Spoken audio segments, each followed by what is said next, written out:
everybody, and welcome to another episode of Dire and Roll Fire and Blade. How's everybody doing? How are my players doing? Oh, that was delightful. There was just like this. Right when I turned and looked at my monitor where everybody is, I saw Macabre, just like this line went down her screen and everything just got pixelated. So that's good. Oh no. So as you can see, today, Caddy's here. Hopefully Vackle will be joining us sometime after the break. He had car trouble and he got stuck in another city, but he's on his way. And filling in for that is just an unfortunate freeze frame for you, Astro. There we go, you're back. Filling in as a potential replacement for our dear friend Dapper. We're trying out Astro Llama, who's going to be playing Talon Tabaxi Monk. He'll be introduced in the session. And then also filling in, we've got new guy, who's definitely a cast favorite. I don't know about GM favorite. He's got a new character lined up. I don't want to go into too much detail. I'll let him introduce him. He's probably gonna, that character won't show up for a while though. So unfortunately, because Vacla's not here, Caddy, it's just gonna be you and me for a hot sec. But we're gonna get. Oh no, yeah. not you. Your least favorite. Hello, everybody in chat. Thanks for joining us. Blinky, as always, my most faithful viewer, who's also better at jamming than me. We figured out last week, I think. All right. He's good at a lot of things. So let's go ahead and recap. Last episode, we spent about an hour with Sven, and honestly, that's all I remember. That's not true. You guys are still dealing with this golden dragon statue. You finally hawked it off, and then Orith the Beautiful convinced you. Speaking of Orith Beautiful, Johnny's in chat. Hey, Johnny. Finally, I have a moderator in chat, so you can actually do the token maps call out when we get to the map. Orith the Beautiful convinced the party to pursue Lady Lebedev on behalf of the Duke, Gastromir Antoy, and take her out when she was consorting with the conspirators. Turns out the conspirators were those underground dwarves you guys have been dealing with, and in a heated combat, yeah, you just kind of wiped the floor with everybody. I did almost die. That's true. It was actually pretty clutch there. But you guys emerged victorious, and that's kind of exactly where we left off.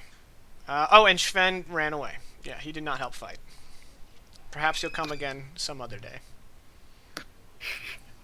Doubtful. You won't remember his accent. Damn! 10 sessions in and you know me too well. I mean, I don't remember his accent. The only accent I remember was that one guard when you guys fought the Rat Witch, because I just copied the director of Thor Ragnarok's accent. Oh, I love him. Oh yes, and good berries. Always good berries. Alright, so since Caddy, it's just kind of you alone in this room, I'm going to expedite things a little bit here. Just to get some other players involved with this. So, after reacquiring the statue, you guys are going to head to Waterrun, which is about a day's walk and a ferry ride from where you are, just southwest of Brightview. So you follow some country roads, and with your swaggin' wagon, of course, and you catch a ferry, and you will arrive in the very large town of Waterrun. Here is where the Duke Gastromir Antoy rules from in his castle that overlooks the river. Much like the Stells along the Stellrun River, the river provides a lot of trade and traffic coming through Waterrun. But mostly the river is used for irrigation for the vast farmland. And the Duke rules this region. However, he's kind of he's one of several dukes who is just kind of aloof. he obviously has dealings around town, but as far as his direct control, he's not that interested. The city itself. Let me pull up my notes. Yep, I knew that was going to appear on the wrong frickin' screen every time. The city itself is rather crime-ridden, despite being right under the nose of the Duke. The belief is that the Duke has his fingers in a lot of criminal pies, and so everything's kind of running the way he wants it to. That's the assumption. He's not. It's visually breathtaking. The town. It's meticulously cared for, but there are smuggling rings, drug runners, and even slavers roaming the streets in broad daylight. So Gareth's right at home. But Cattywampus has never been anything similar to any of those things. Right, so Caddy's probably got a new level of culture shock for her. Luckily, as you are with Orith, you guys are quickly given audience with the Duke. Which brings us to Talon.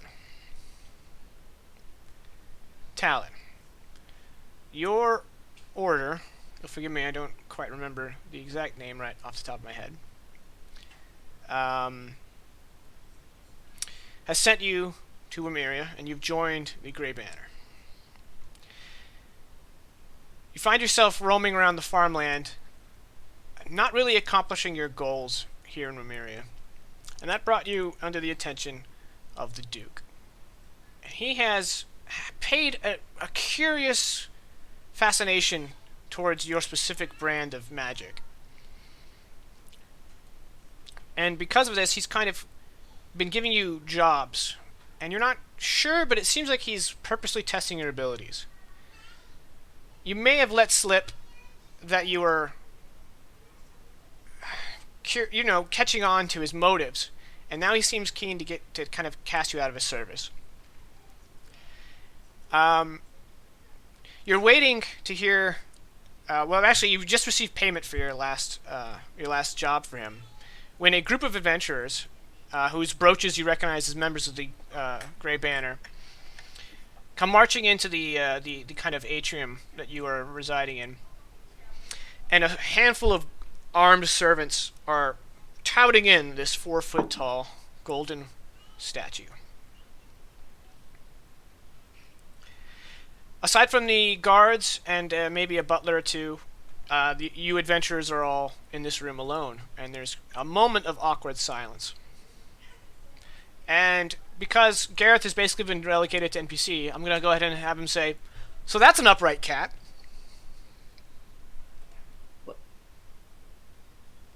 And that'll be a good moment for you to kind of describe Talon.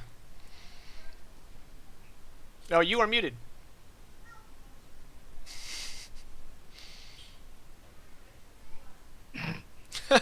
He's still muted. He's still Does muted. not realize it's muted.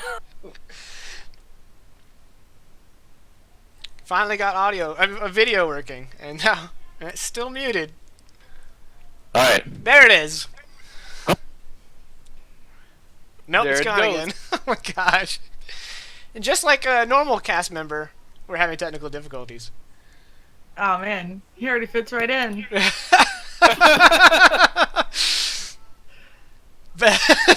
Vegas is like best description ever. Pantomime it. Oh, please pretend to be a cat girl on live stream. Sorry, Alright, what that's if we strong. try some like headphone? That works. We can hear you. Okay. Well, I don't know why the headset's not working. It's an excellent headset too. It's unfortunate. Not so excellent, All right. it seems. Apparently not. All right, so Talon, Alright. describe yourself to us. So, standing before our fine adventures is a probably 6'3", 6'4" Tabaxi. He's black-haired, like a panther, very similar face structure, and his body is completely covered in scars. from head to toe. Just about every inch of his body has clothes on, some monk wrappings. Every inch of the body that you can see is there. Of course, he still has hair, but it's pockmarking his body. He has these really piercing turquoise eyes, and he always has this bit of upright lift to his chin. Not that he's snobby or anything, but rather that he's just kind of observing, but trying to be a little bit sneaky about it because he's trying to do us. Although sometimes he fails to do so because he's not super learned in the ways of social interaction. He's traveled around a lot, but he's supposed to interact with people. So, as you stand before you, seeing some folks walk in with a rather large statue, in a predicament himself, and then hearing someone say, that's a cat standing upright. He'd be like, well, of course. Have you never seen the tabaxi before?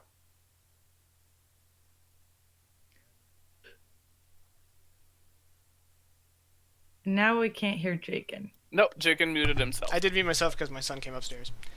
Gareth kind of cocks his head and says, I'm not sure I'm seeing one right now. What's a what? What do you say? A tabaxi. He's a race in the world. Have you never met cats that walk like this? I saw some at a flea circus once. Gareth kind of turns to their resident cat expert, looking down at the gnome. Oh, why? Look, I skinned a cat once. That's. Have you hunted tabaxi before? What? You have, haven't you? No. Have you hunted tabaxi? No, I have no clue what you are. Okay. But I'm delighted. Hello. How do you say that? Tabasco? Taxi? Okay. This is fine. That's this big statue, huh? Well, it's definitely not a figurine. That's true. I've never seen a figurine that big before. I mean, I guess you could say a statue's a big figurine, but who's to say, huh? Yeah, that's just pedantic. You want to take it? It's really only proving trouble. Gareth's like, wait.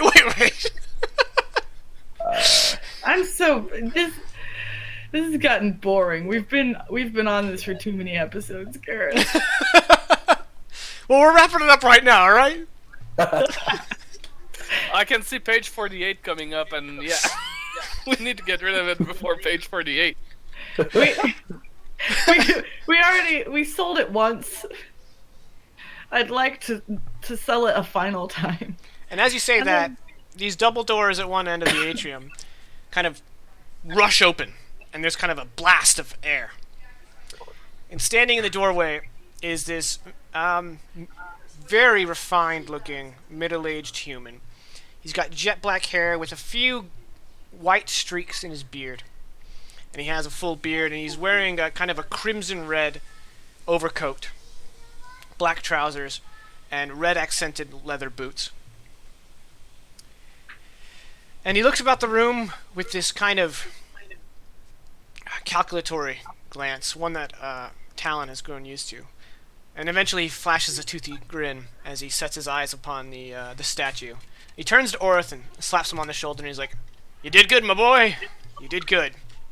Now, who's the owner of this? Well, let me rephrase that. Who's the leader of your little band? Who should I be speaking to?"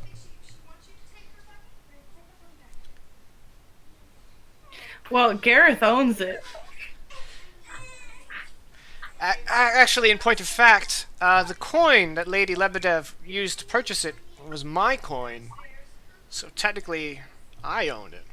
I appreciate you taking it this far, we're though. done with then, yeah. Gareth raises a finger in protest. And he's like, listen, I really have no interest in this statue. I only did it as a means to lure out Lebedev, and quite frankly, I owe the 5 of you a debt of gratitude that I can't quite repay simply with the coin I've exchanged hands. So I've taken the liberty to do one of 2 things already. He claps his hands, and another butler comes in, holding a tray, and on it is a very official-looking scroll. And he kind of takes it and throws it into Gareth's arms. And he says, Gareth, you're pardoned. Enjoy. And Gareth's like, I'm not wanted for anything. And he's like, alright, well, sure. Now you're not. And as for the other thing, a couple of adventurers like you might be interested in what's inside the statue. Some bones? Some bones indeed. Because I mean, look, it's real easy to get bones. Not these bones. Well, they're all just bones in the end, ain't they? I have reason to believe there's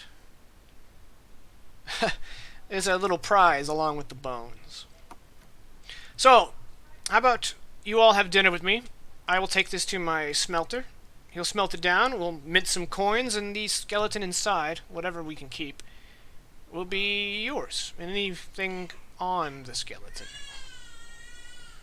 Yeah, but methinks, alright, like, follow me here. If we have the bones, and that's what, oh gosh, I can't explain this to you, because then you want the statue.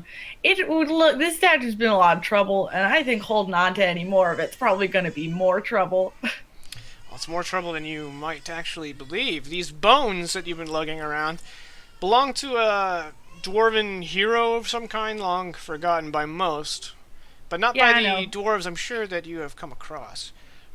Orith briefed me while I was in the other room. Those dwarves you've been handling, they come from a lost dwarven city. They followed this hero, and they were driven out by their mad king Frothgore. I don't know if that means anything to you. I mean, no, I understand that there was the hero, and he died, and... Well, he wasn't just a hero. In fact, he was a rare breed of hero. And his equipment... What, like this kind of... like the... He looks over at Tal, and he's like, actually, yeah, but of a different sort. Okay. He was a dragon slayer. But they aren't... Now that's cute. I'm sure you think I'm gonna believe in dragons because I'm a gnome, and oh, that's just a hokey fantasy creature. I'm not gonna believe in dragons. Never seen a dragon before. Count yourself No. lucky. Granted, there are no dragons in Remeria. They were driven out many hundreds of years ago. But, let me save this tale for dinner. I assume you're all hungry from your journey. I mean, yeah, I'm not gonna refuse free food. Let's go. All right. He points to the guards. He's like, take that to the smelter. I want new coins minted as soon as possible. And tell him there's bones and other trinkets inside that need to be preserved. Best he can do. The rest of you, come follow me to the dining hall. And he doesn't skip a beat. He immediately turns on his heel and marches out the door. I want to clarify that Askew is with us the entire time. Okay. And we'll just have a maid following Askew wherever he goes, sweeping up his hoof prints. I'm not an animal. I wipe his feet off before we go inside. And Talon would follow closely. He wasn't quite sure if he was invited or not, but he's gonna wait for everybody else to go and then just slip in the door as it starts to close. Yeah, that sounds good. How bad's that background audio? Not bad? Okay. In your case, not bad, no. Doesn't bother me. Newborn screaming, so... We can a little bit hear it, but it's not mind-blowingly annoying or whatever. Cool, thank you. Alright, so you're all brought into a rather lavish dining room with one thick, wide table.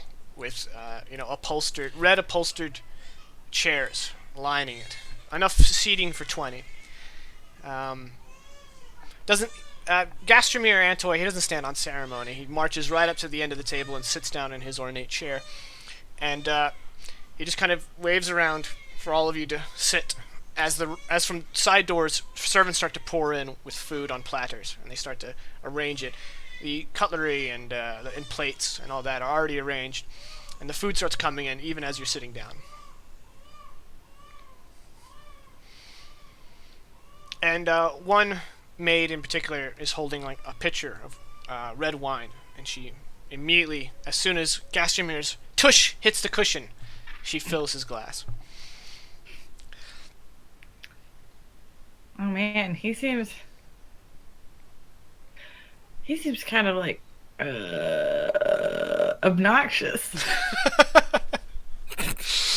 I guess Talon would kind of lean over and be like, I agree. I'm gonna just sit on I'm gonna be the first to sit after him, but I'm gonna make sure there's like a huge distance between. As you're climbing into your chair, one of the servants rushes over and puts up this big pillow for you to sit on, so that you're got a little extra height. Appreciate it. I'm really not that sensitive. It's alright. I can stand. The servant staff all seem... If you don't want the pillow, I'll take it. He's got back problems. Well, needs the lumbar support. Yeah. All the servants are completely shut-mouthed. Even when you speak to them, they don't respond. They kind of lock eyes with you and then shuffle away. Oh no. Hate that. I'm used to it. What kind of spread are we looking at, Jacob? Honestly, there's probably quite a lot of fish. Nice. Talon lies. Talon's like, He likes fish. that's what it is. Talon's kind of just sitting in a seat, be our guest. What? I think the centerpiece will fish? be a large boar, apple in mouth kind of situation, but the rest of it is going to be fish dishes. Any kind of freshwater river fish All right. that you can think I was of? curious. Yeah, they've got white, they got red, but Let's they only have red wine. Which is weird with fish, but whatever. When drinking your wine, Talon would do a weird mixture between like lapping it like a cat and drinking it like a normal like human, because he's not really sure which one people would be okay with. He's like, I'm a cat. I know that people recognize me as that, but which one am I supposed to be? And Macabre, I'd like to disagree. It's the fish that goes bad with the red.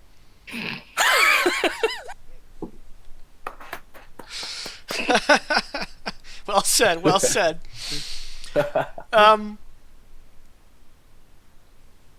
Technically, all this time, Mouse is with you. So I'm sure Mouse is incredibly intrigued with whatever stories the Duke has. So without further ado, she's going to urge him to continue his story about this dead dwarf. And he at the moment he's finishing the glass, and as it hits the table, it's being refilled. And he says, "Actually, before I tell that tale, it's not really that much, honestly. But I'm curious to know where your band has been up to." Well, how do you think we got the dwarf and the dragon? That's actually the precise story I wish to hear. Oh, well, you really should ask Mouse. She's a fantastic storyteller. Ay, ay,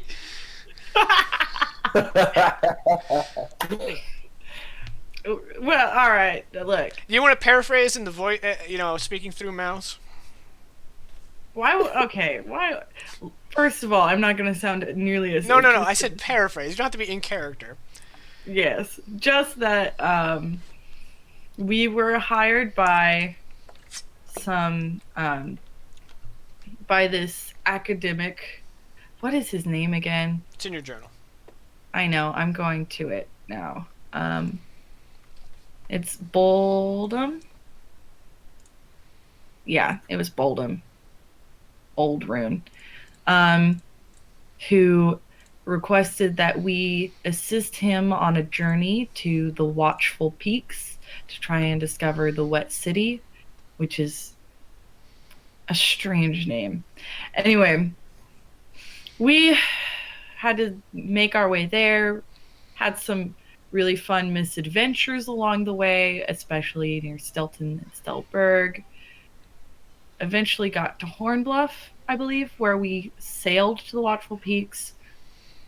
We discovered some really interesting kind of ruins there, but we couldn't really get through. We eventually did with the help of a naiad who lived within the ruins and some not so clever riddle solving that took like days and many near-death experiences. After that, it was mostly just cleaning out the city and fighting a big man made of fire, which was so fun. That was definitely the coolest bit. Although the naiad's pretty high up there because she was just nice. And he's stroking his beard, and he's like, "That's a fascinating tale. Oh, that's going to be politically awkward, isn't it? Oh, I'm glad that's not my part of the kingdom." Well, as some of you may be aware, there are many breeds of dragon in the world. But one particular breed plagued the regions that now make up Wymeria, and that was the storm dragons, gray in scale, said to control the power of lightning and the wind. Before we humans settled the land, the elves and the dwarves fought the storm dragons ad nauseum. And one such hero was the one encased in a gold effigy of his finest kill. Why not a silver one? The storm dragons are gray. Maybe they valued gold more. I don't honestly know. All right, continue. It's fine. Just means he sealed in a gold dragon. So.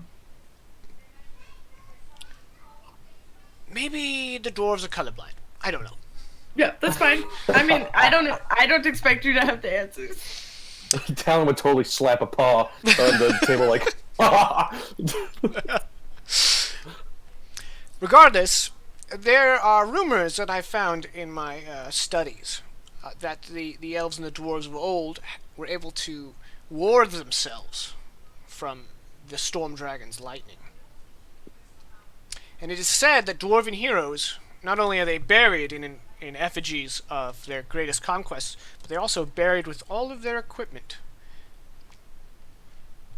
It's not really useful to me, and I'm hoping it will be a satisfactory gift for the service you've done for me in dispatching that troublesome woman.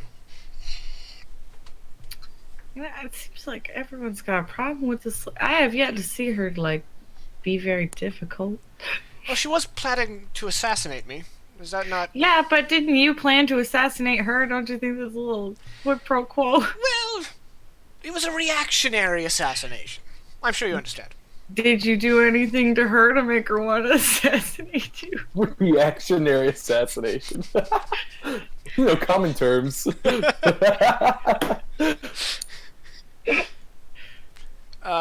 I guess, speaking through chat, Orth says she was a horrible person. Yeah, but you can... His opinion don't count. He's biased and also not here.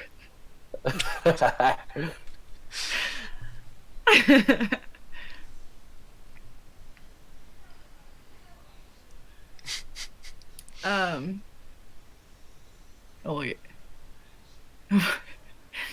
Because Vegas, I barely know you. Anyway, look, I don't really. Yeah, all right. Sure. Reactionary assassinations aside. You really think any of this stuff is gonna be useful to us after, like, as far as equipment goes? Um, Well, I've been led to believe that the Grey Banner make fine use of enchanted armor and weapons and whatnot. I mean, you also were led to believe that Aura's ex-girlfriend was evil, so... Well, if I'm to take one on faith, then the other would still be true, would it not? Are you saying you aren't interested in enchanted armor and or weapons? No, I'm sure Vaclo's very excited. If we look at Vaclo, is he, like, visibly shaking with excitement? I imagine there's, like, a slight clanging noise at all times. Every time he shifts, his chainmail rattles. He's like, yeah!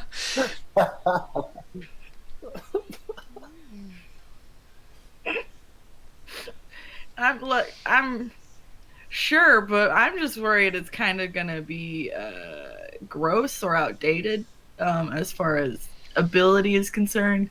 Yeah, because a few hundred years ago, you might have thought a short bow was the best way to take down large game. You know what I mean? He just puts down his goblet, and It's you a can tell he doesn't think it's funny. And Yeah. he's just kind of has this frustrated kind of look glaze across him, and he's like, Doing this one. yeah, right. It's just right there, you know. It's the same look my toddler sees often.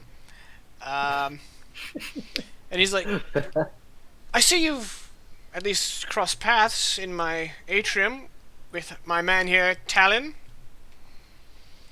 He's a recent recruit into your what are you your banner thing?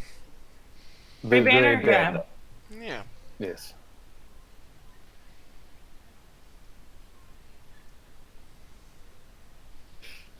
He looks expectantly towards Talon.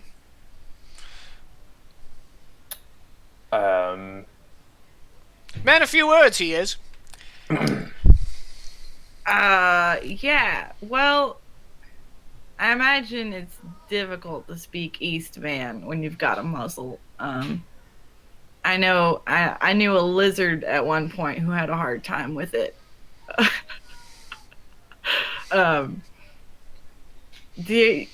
So I'm not gonna fault him for not being quite as chatty as yourself.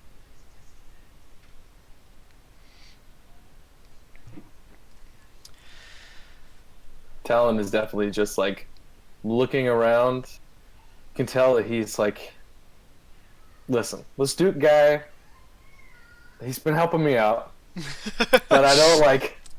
It's just like it's a work relationship. He tells me what to do, I do it. I don't really like to talk to him, but he's like he won't say any of that. He's just kind of looking around like, Here I what's am. up? Yeah. This is me.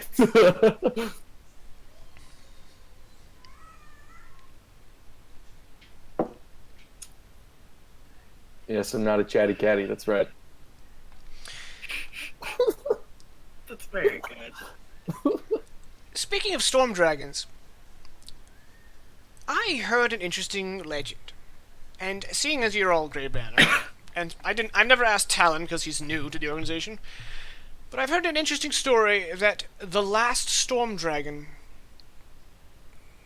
was defeated by the Grey Banner. Is there any credence to that tale, or is it just fluff to get you hired for, killing an ogre or something?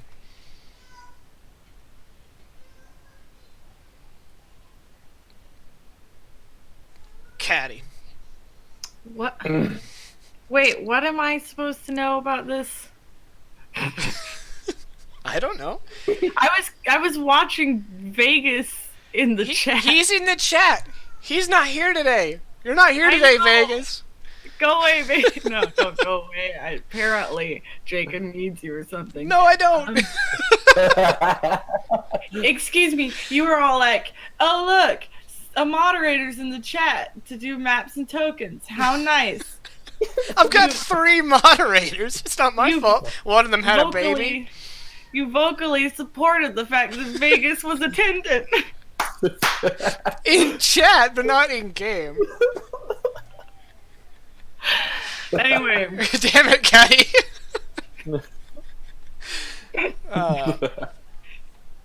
Well, We since were- we're derailed, I'm gonna say you have as many moderators as you have players.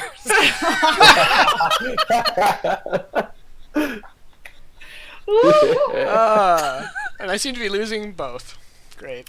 10 Oh. out of 10. Oh, boo. Blinky, yeah, I guess it was my fault that one of them have a baby. I take responsibility. My bad. You can roll history, or you can just be like, no, I don't care.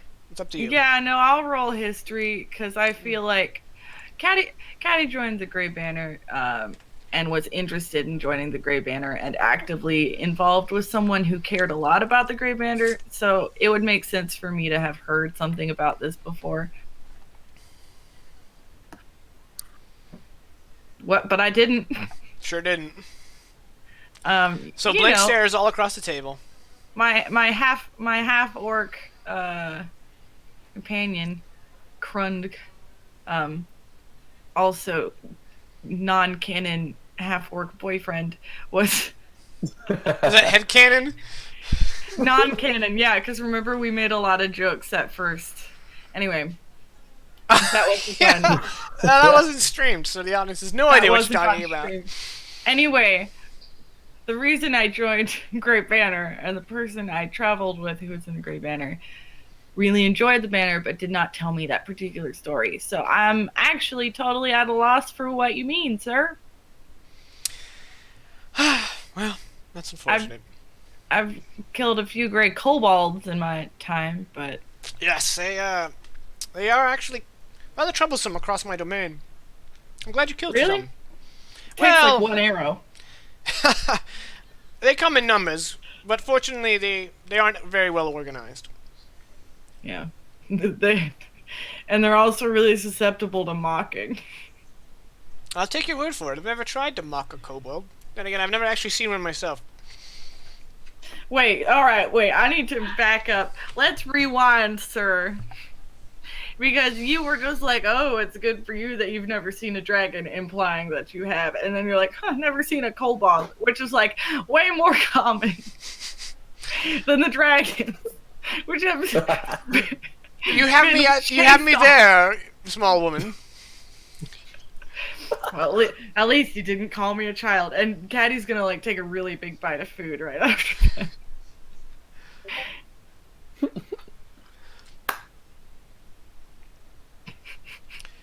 Look, I started a rat revolution, Vegas. I could start a kobold one too. Aren't they your favorite enemy? I don't think you could. No, you get them all in one place to take them out. Yeah, exactly. Exactly. All right. The Baron is starting to get the vibe that you guys aren't into his charming personality, and he's gonna start. He's gonna start wrapping up dinner.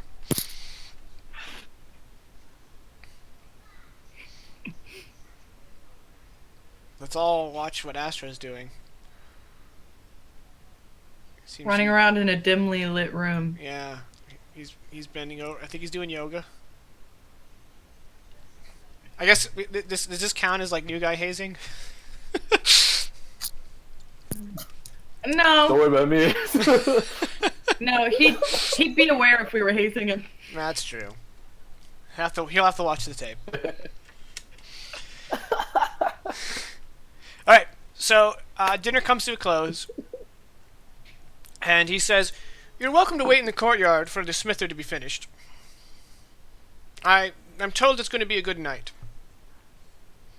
There's a full moon, and it's going to be cloudless. So enjoy the atmosphere. I have matters to attend to. Once your reward has come, one of my servants can escort you out of the castle."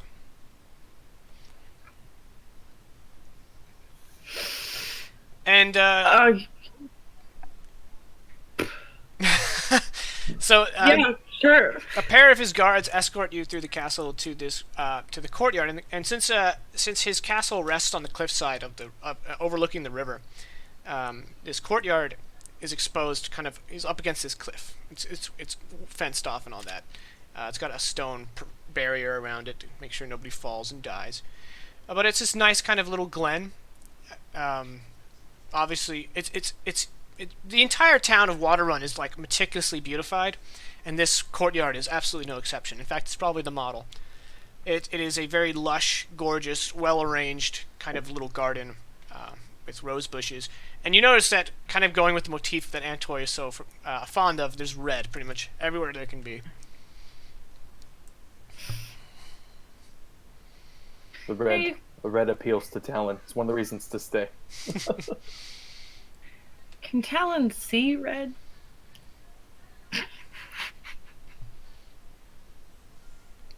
I thought it was dogs that were like red, green colorblind. Yeah, I think dogs are red deficient. Different color Red different. reasons, red deficient. They don't see red. But cats still have some color blindness. I was just making a gag. Jake and thanks though. You know, you can tell a lot about a person based on their favorite color.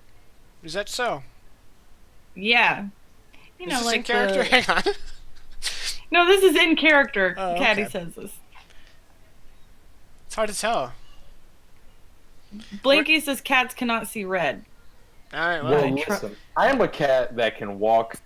upright. So On two he legs. can see red, all right? I can see red. Let's give me this. Also, we have to trust Blinky. She is the expert on all things. Yes. She did say it's according to the first result on Google. Oh, you gotta just own it, Blinky. You knew that off the top of your head. Stop giving it away. I mean, I was pretty certain they couldn't see red, but still.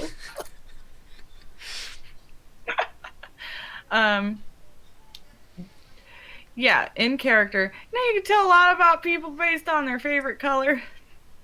You know, like, people who really like blue must be calm, or people who really like purple must have a lot of access to very specific kinds of shells and or wealth. And people who like red see blood a lot. I'm gonna probably say.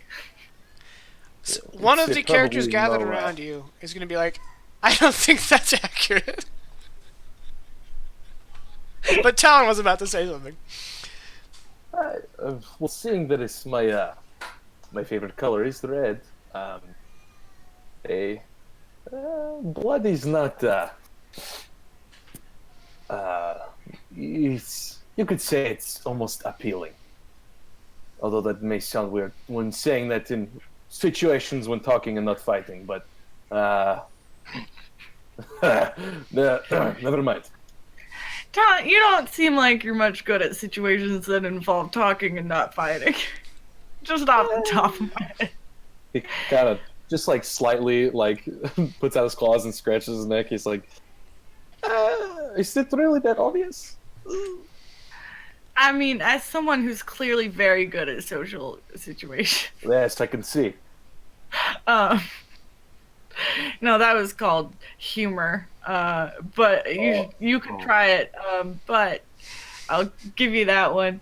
As someone who's very good at social situations and understanding the strange large folk around me, I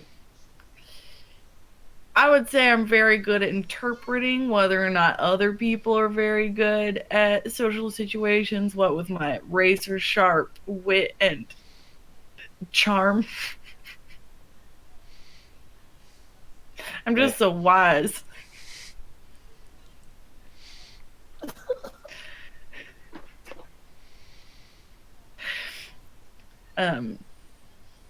That said, I don't like really big buildings. They don't make a lot of sense.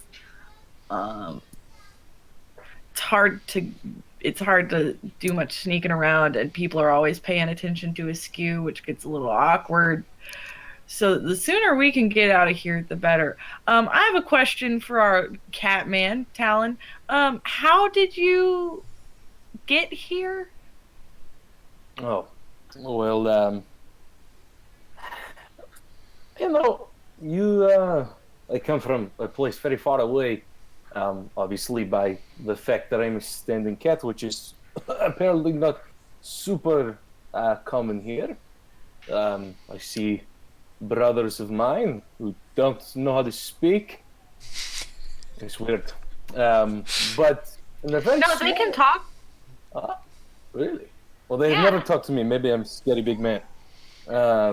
But uh, I came from a far place, and I was raised in a nomad, uh, and I just traveled around the plains for a long time in these sort of things. And then I traveled with several groups of merchants and mercenaries and other such things, um, just to experience the world and uh, other things that I do with those things.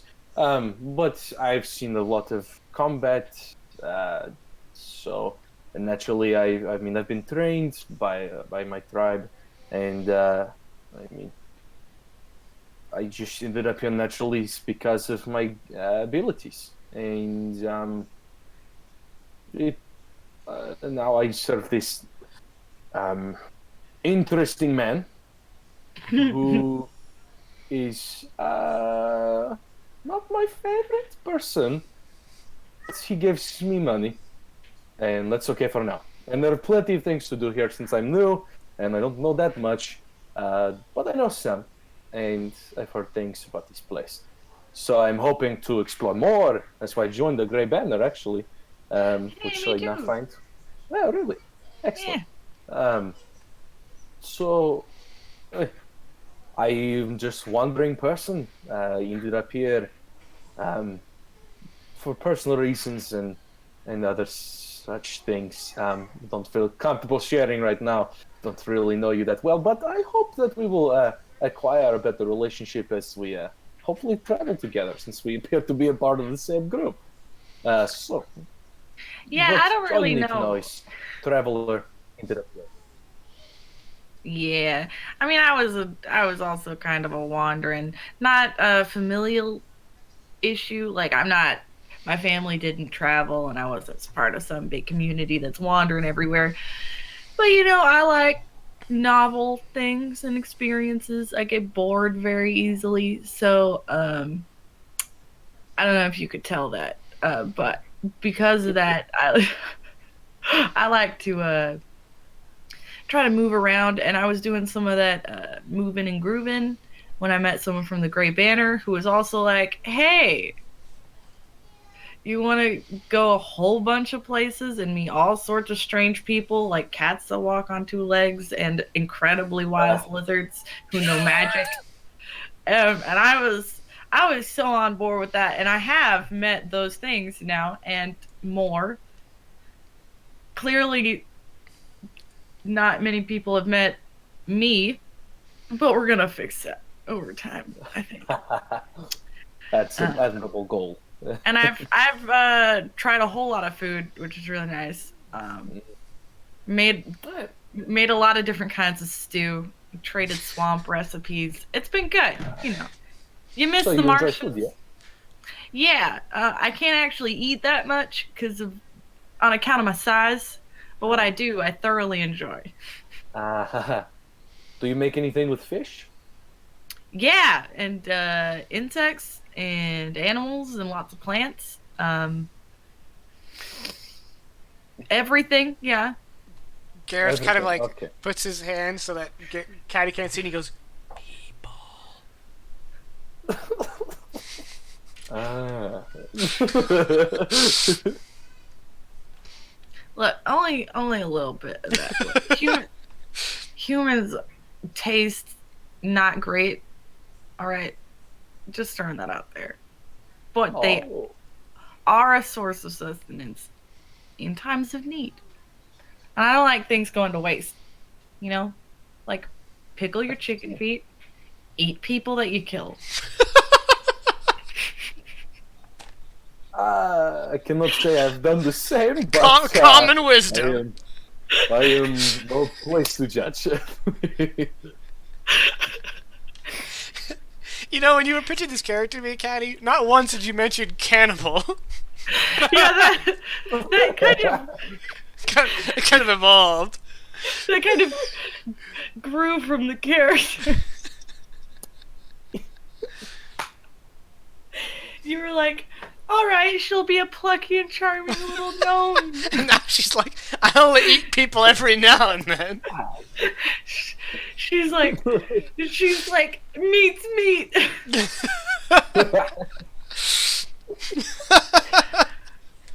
To be fair, I didn't plan on cannibalism. That wasn't on your notes. Remember to eat people. No, Remember to eat people. but it's not my first cannibal character, so I should have probably, It's a trend. I should have probably written a note. Remember not to eat people. Oh, that's good. Laughing so much I'm getting a headache.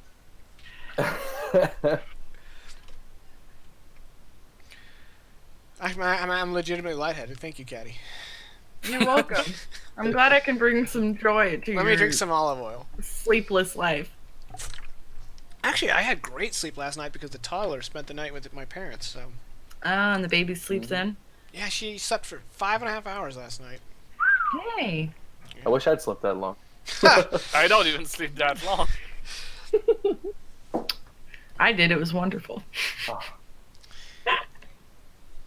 All right, rub it in. Because I don't start classes till next week. Anyway, that aside. How long do y'all think this whole melting down the dragon is gonna take? And do you think those kobolds and dwarf, like weird dead-looking dwarf guys, were going after the effigy or the bones? Are we gonna have to deal with them again? There's a collective shrug. Because if we're gonna have to deal with them again, and they're not going after the gold itself, but instead the thing inside it, which is exactly the kind of message I got, then doesn't that mean we're gonna have to continue dealing with these guys who have nearly killed me multiple times? Gareth kind of looks up at the sky and he's like, well, I won't have to deal with it anymore. I'm going to take my gold and I'm going to go home. I think I already mentioned this. Yeah, no, we understand that you're gonna flake out on us, Gareth. Well, you know, you're gonna go home, and then we're still gonna have the bones as the ancient being that is. I mean, you guys could just throw it in the river. Who cares? It's bones. I mean, yeah, but also whatever trinkets Vaclo decides to keep. That's exactly what I was saying. We should have just thrown the whole damn statue in the river. You already got your gold. I don't see what. I mean, I would love to take a look at these bones. If they're ancient, they must have some kind of history, and I would enjoy seeing what that's all about. Yeah, but see, they don't got mouths. They can't tell it to you. Better. I mean, yeah. Wait, you have a point. Crap. And I'm not really involved in all this magic hoo-hickey, you know, whatever gobbledygook Gareth is involved in with potions, whatever crazy things Mouse does with words. I'm a simple gnome who does simple gnome things, and I don't really have much need for ancient, terrifying bones.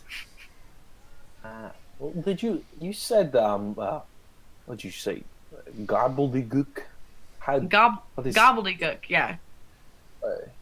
What is that? It's a special kind of. No, I'm not gonna.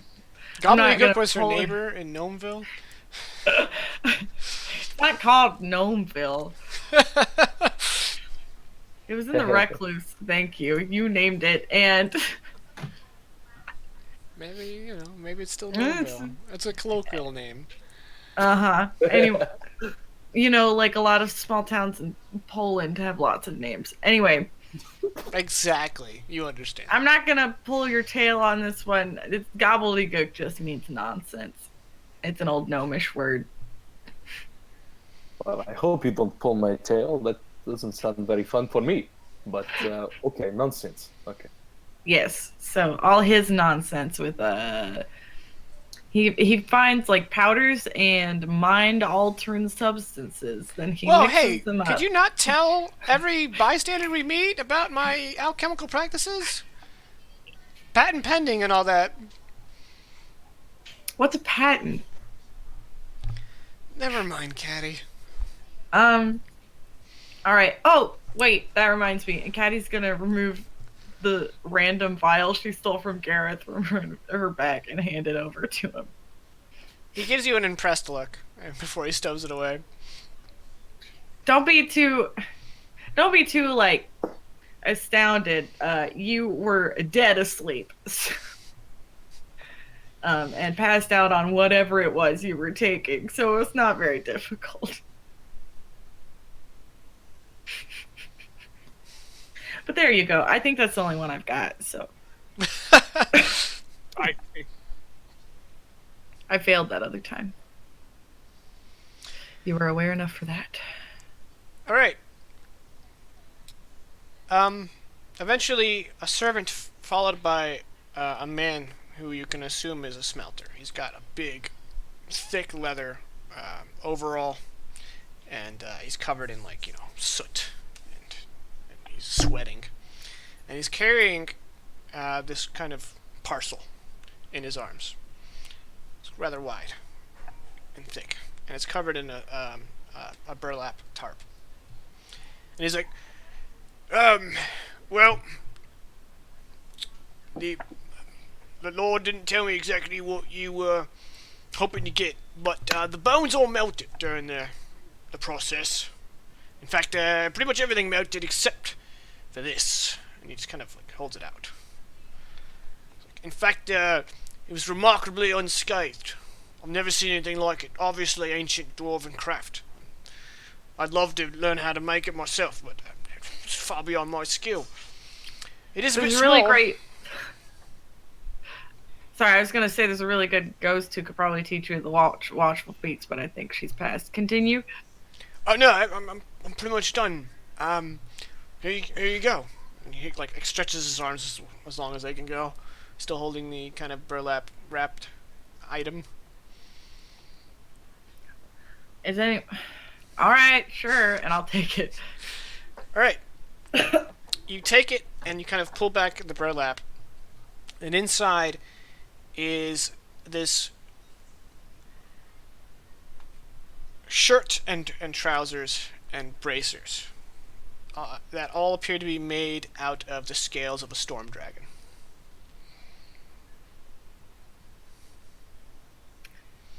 Anyone want to wear a kobold costume? A kobold costume.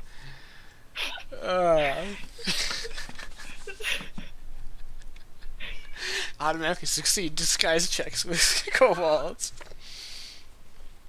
But only that very particular kind of kobold. Right. No others. The others to figure I mean, out. obviously, right? Yeah. No, all right. So it's like a scale mail, but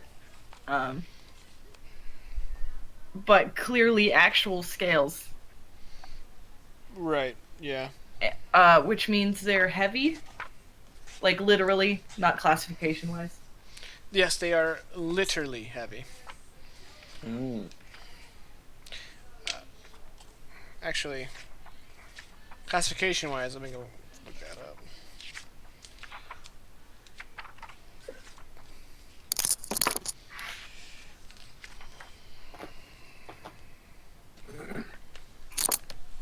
What's all that crackling? Over here, my dog is digging on my bed. Oh, okay. It's scale mail, obviously. I don't know what's off the top of my head. Which one? I think scale mail is medium armor. I think it's medium. It's listed under one of my proficiencies. There you go. It's medium armor. All right, and it's clearly not augmented enough for Vaclo's body, I would assume. Well, the scales are rather large. It could be adjusted to fit pretty much any size individual. Oh, I guess Vaclo would. Does Vaclo do heavy? Yeah. I don't know if he's wearing heavy armor at the moment, but I'd imagine he'd like to get there. I imagine yeah. If you'd like to wait till you can confer with Vaclo, you can just stash it and we can put a pin in that. Yeah, I think we're gonna stash it and confer with Vaclo. Okay, cool.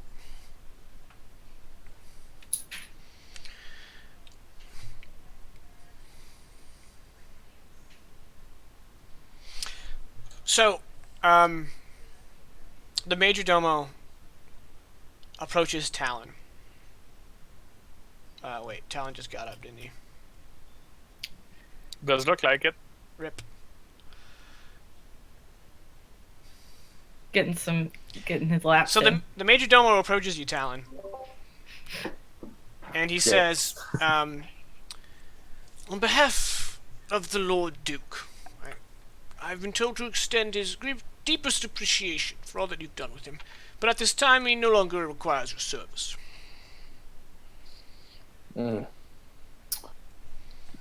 Good. I mean, okay. All right. And the Major Domo just kind of nods. He's like, as for the rest of you, if you'll follow me, there's a carriage waiting to take you back to town. I mean, don't we still have Gareth's wagon? The carriage will take you to where the Swagon Wagon is parked. Right. I just really... Can you please say Swagon Wagon in that accent again? No, it burns whenever I say it. Look this way! All right. It takes you all... yeah, because there's kind of like this long bridge from the castle to the town below. And then, yeah. So Gareth is going to go ahead and part ways, and unfortunately, Mouse is probably going to hitch a ride back with him. She's going to head back to the college at Zenarov. Well, I mean, she's got enough information about the wet city to write like a full dissertation. Right, so she's going to be busy with that. Maybe one day she will return. But for now, she's got riding to do. So she's going to hitch a ride back to Stelholm and then find her way back to Zenarov. So, you guys say goodbye to Gareth and Mouse.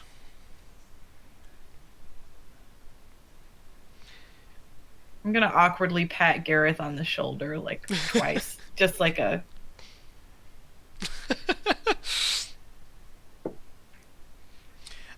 Avakla isn't here, but I'm sure in character he's rather upset that Mouse is leaving because the two of them were buddies. Yeah, and he'll probably say something like, but I am sure we will meet again to adventure again, and you will write stories about how much of a hero I How have dope been. I am. Yeah. Exactly. Gosh, we could just play Vacla.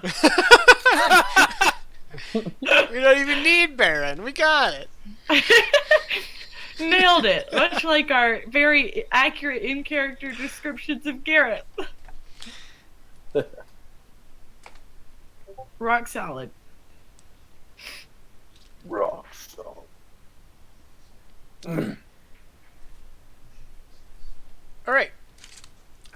So Talon, you got nothing left to do here, and you heard that these people are headed to the castle Par Mordrein, which you know is the castle of the Grey Banner. You yourself have never been to it.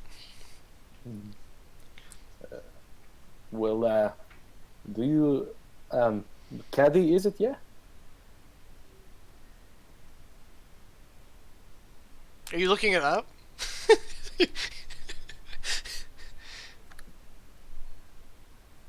Caddy, are you there? I can't hear Talon anymore. Oh, isn't that nice? I was just about to message and see if he wanted to Yeah, let's go ahead. broadcast voice on Roll20. I'm sure with his great internet tonight, that won't be a problem. So if you can turn on your voice chat on Roll20 so Caddy can hear you. What did he say for an? He basically For a while he was just addressing you and asked if you got your name right, Caddy. Oh, yeah, it's cattywampus. I understand that might be confusing for people who are familiar with the Eastman. Apparently, the name in Gnomish is also a word in some areas of the country. That said, cattywampus, it doesn't mean anything. It's just the noises that you make with your mouth. Okay. I like the explanation, by the way. Thanks. The specific. It is a series of syllables put together to form a word. Yeah, like names go.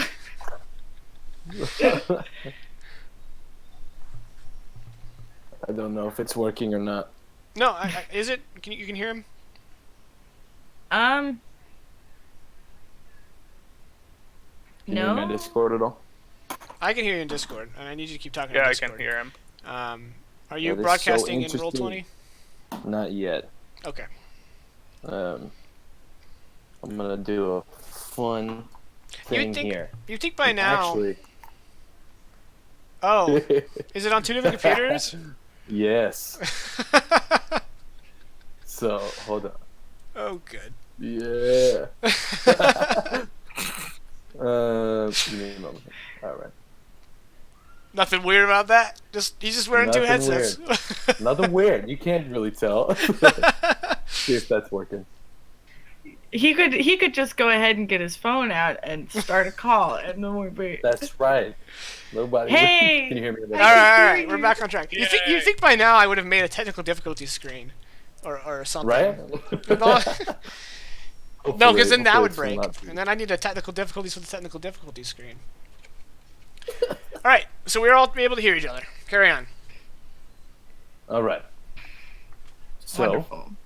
asked if you were caddy, talked about that, and then he'd be like, "Here you're going to castle, the castle for Grey Banner. What is it? Par Mordrein." Yeah. Wait, out of character, real fast. Jacob, have I been there before? Nope. I haven't had reason Sits to right go. down to just you and Vaclo. Vaclo's the only one who's been there before. All right, I was just making sure because I figured Vaclo had, but I couldn't remember if I had.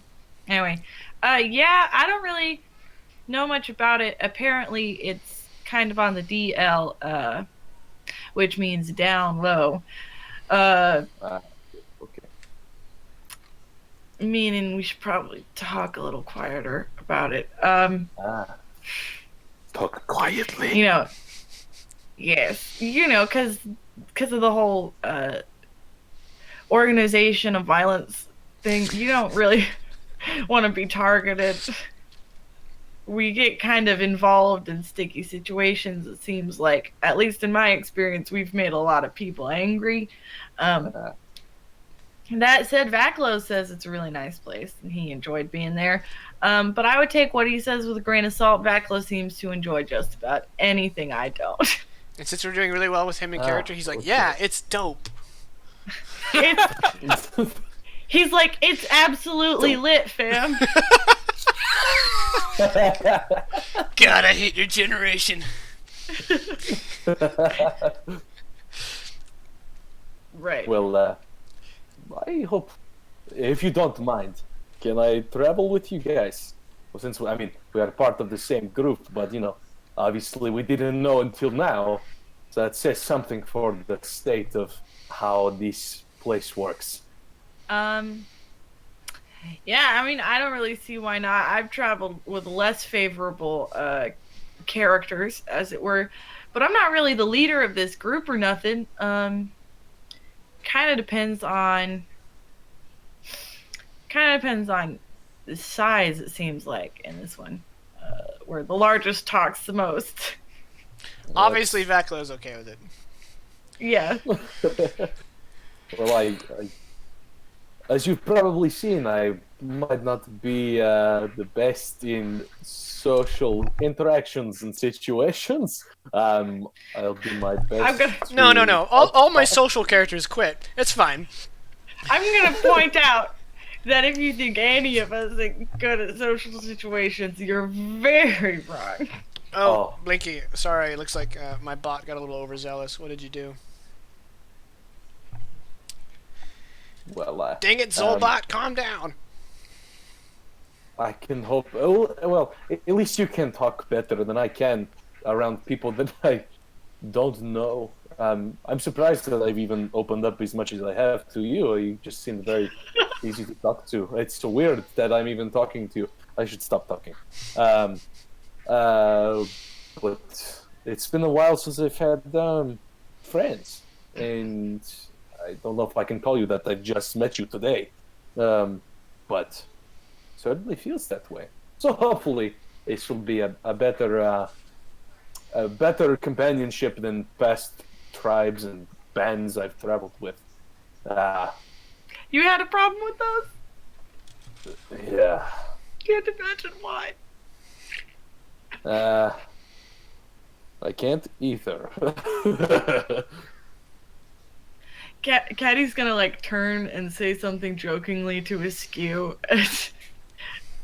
and then turn back and be like, "Nah, it's fine. We're good. You can go ahead and join us." I mean, if Vaclo's clearly on board, he said something about enjoying the company of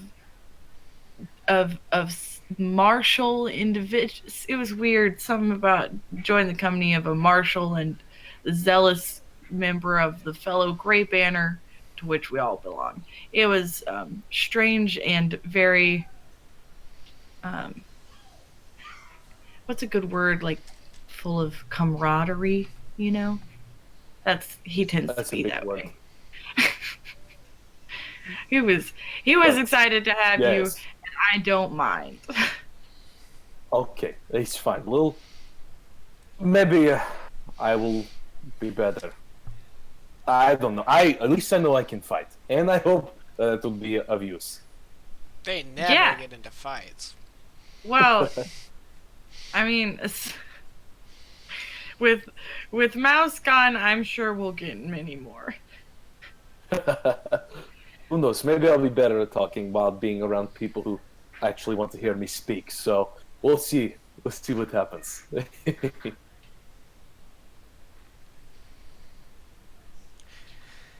All right. And at that, we're going to go ahead and get you guys on your way. So, you're going to basically head right back the way you came and cut to Brightview. Is it gonna Which will take be? another day. Is it gonna be like a sequence of all of us walking in like a row with like music in the background? Yeah, it's And you see like sunshine and then nighttime and then like snow and then rain. No. But the entire time you guys are, you got the Dink Dink song from Spaceballs playing as you guys walk. Oh yes. Really, I was thinking like, tell everybody I'm on my yeah. Oh, we couldn't afford that. No. It's parody. You think I'm made of money?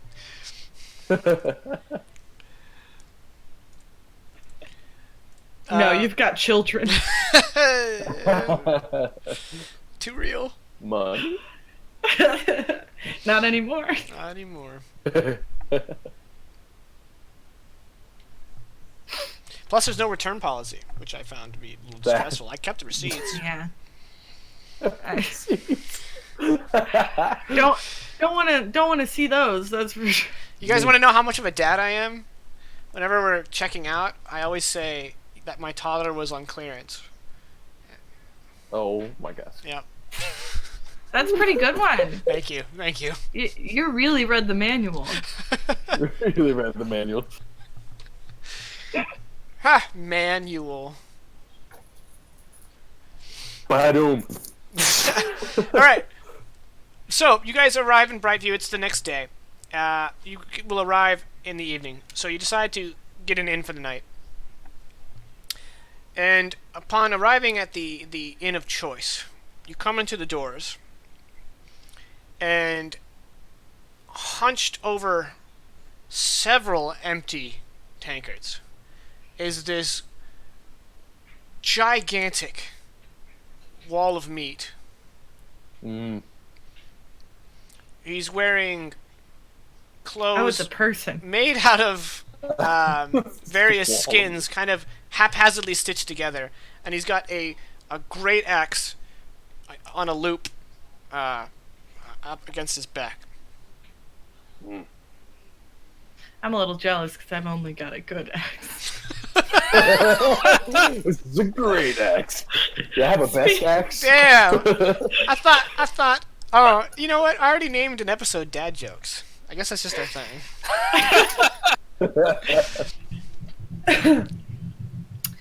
Yeah, just speaking of dad jokes, I had to throw that one in there. Can y'all hear that? Yeah, I A think little. think that's Astro. Or No, is that that's you? me. What is happening? Are you under attack? No, I think my washer has just decided to implode. Whoa! For a brief moment, I thought that stuffed animal in the background was actually your dog, and I'm like, "What's wrong with your dog?" What? It appears This to be one? no, the other one. That one? Yeah, Yeah. I was like, "What's wrong with your dog?" It feels like it looks like he just laid down. He did. And it's been there the whole time. That just all right. Sleep deprivation, guys. It's a thing. Yeah. Anyway, the washer has an auto cancel thing when it does that. So we're good now. All right. So we are on our way, stopped at an inn. There's a wall of meat, which is a person, not a literal descriptor of the room. And Right. they have. And they That's the have- name of the inn. Wall of meat on one wall. What do you want? We got, We got it. Just It's slice like, it off. It's all like when you fresh. go He to the says. Just burger swats a fly. like when you go to the burger places in Texas and you have the options of buffalo and camel, you know? God bless. I love this state. Amen. And the owner wonders, how come we have such a unique concept? Why does nobody want to come to my inn? There are flies everywhere. It's everywhere. He starts charging them. Charge it to flies.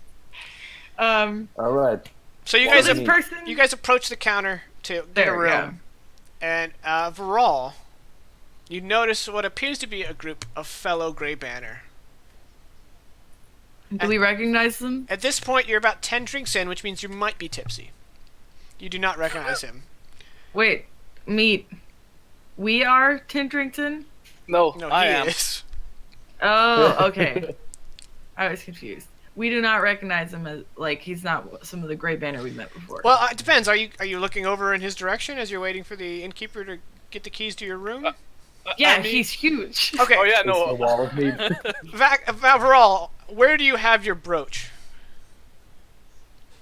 Honestly, anywhere where it could hang up. So somewhere on my chest, but maybe not like usually, like on the. I think it's top left. Well, Like most maybe people not use there. it as a Could cape be anywhere. or cloak brooch. Okay. Yeah. Yeah, but I don't have a cloak. Like I can't do that. So it's probably just like between two pieces of fur and skin that is just like it fit well there.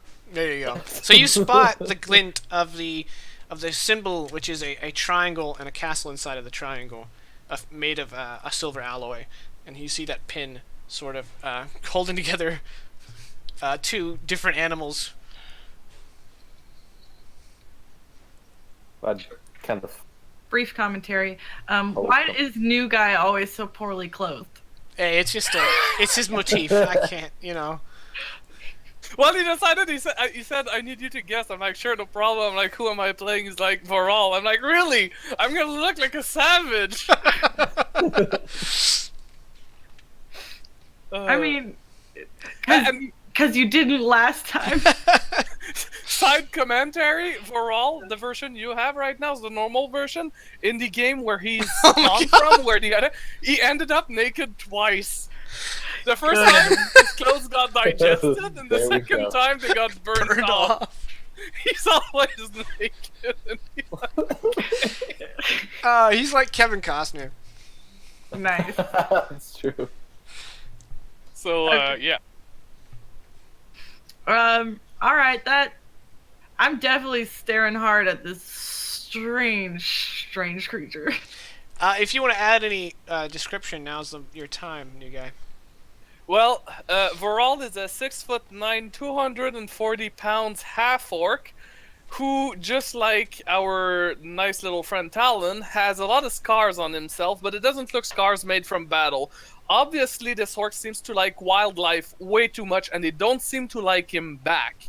He has claw marks and bite stuff like marks? that, bite marks and everything. Like, he's just like, you can tell that this half orc goes like, he sees a saber-toothed lion in the wild, and he goes like, "Kitty!" And then he just gets like fucked up by that thing. So you can tell that he likes animals way too much. On top of that, as Jakin described, he seems to have made his own outfit because it's very fashionable in only one person, himself. So yeah, and he looks gruff, obviously, and he looks like he is pretty much all brawn, little brain. We're not familiar with that kind of character. What a new character you got! Finally, we're breaking the mold. Well, to be fair, now was an incredibly intelligent and wise lizard. It's true. Yes. So for new guy, it's kind of a polar opposite. Yeah. Although a eccentric wise lizard. Yes, but he was the total package. Yes. Blinky, he's a half orc. He's 5'9". He's 6'9". So just do the math. Obviously. All right, and so Caddy, you catch both of you see the brooch kind of affixed to his. We'll call it a tunic. Mm-hmm. Does Vaclo have any immediate response? Because I feel like he's the type of person to react immediately to that, as opposed to myself. I don't know. I don't really want to. I hate playing other people's characters. Yeah. But I'm sure he does like the bodybuilder thing where he's like, "Well, look at your muscles. Look at my muscles." Yeah. That's exactly Vaclo. See, he did it. Yeah. Anyway, I don't know that I'm gonna immediately start a conversation because I'm like, well, we're pretty close to home. I assume they're gonna be Grey Banner kind of moving. But Varol, I'm not sure if it's gonna start a conversation, but Varol will look over in that direction because he feels kind of stared at. He's used to it anyway. Half orc usually, and civilized people, they don't like half orc, or at least they don't expect half orcs like him. Yeah, Varol, when you turn, you're expecting to see some humans, and instead you see what appears to be a small girl and a tall, upright cat. So Varol looks at the girl, and you can see like he's calculating like, childs are allowed in an inn, being caretaken by walking cats, and you can see he's confused like that. He's a North. He's used to be the clown of the room, but now he's like, what? And then he looks at the drink, and he looks at the innkeeper, and he goes like, what did you give me? I'm gonna turn to the innkeeper and go, I'll have one of whatever this man has. The innkeeper, his eyes hasn't really left Talon. He's kind of looking like this. And he reaches I'm over. gonna, like, climb a stool and like snap in his eyes. No, Like, hey! he grabs a mug, and then like opens the tap, and puts some ale in, and slides it to you. The whole time, just staring at Talon. I'm gonna start picking my teeth with my claws. Talon, you need anything you want a beverage? You thirsty? Hey, sure. I guess I'll have whatever they're having. I'm not super experienced in being places like this, so. I'm totally surprised by that. Thrown incredibly off by the idea of that. Yeah, we'll have another one of those. And I wave the innkeeper. The innkeeper turns and he goes to work the tap, and he's like, I gotta get another cast from the cellar. I'll be right back. And he picks up the empty cast and he carries it into the back room. And when the door opens, it kind of like it's on this kind of like spring hinge. So it starts doing this, and then you see it appear to open again for something, but you don't see anything come out. and then you kind of hear this pitter patter, and then a thump, and then a thump. The thumps are getting closer and closer, and then a little bulldog jumps up on the counter. Nice. And you understand him. He's like, "Hi there." Hello, you charming creature. This is so exciting.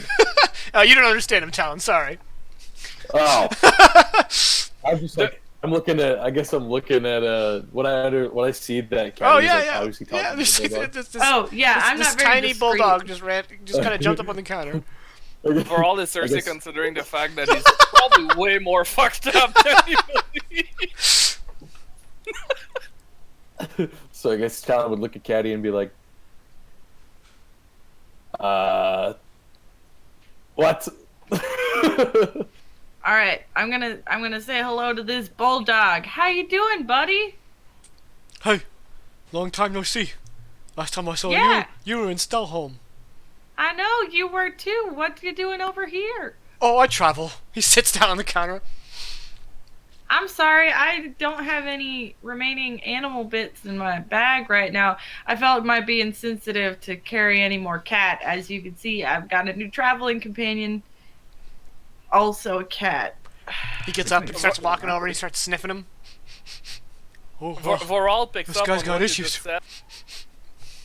You're speaking normal, right? When you're speaking to an animal, do you speak normal or you speak like an animal? Oh, she starts yipping and yapping. Yeah, Okay, I then. Never mind. Voral is just Talon is heavily extra confused. confused. Yeah. Yeah. No, we set up earlier in canon that she talks however the animals talk. Oh my gosh, yes. Dear Yes. Lord. So Shugel kind of prances over to the other side of the counter, starts sniffing Viral. I bet he's got Viral- something on him. Oh yeah, Oh, yeah, he's got lots of Oh, things yeah. on him. he's definitely killed a cat or two in his time. Yeah, you who you traveling with, Shugel? You've got a little staircase up here. You making home out of this inn? No, God doesn't even know I'm here. Oh, then how do you get up? Did you just?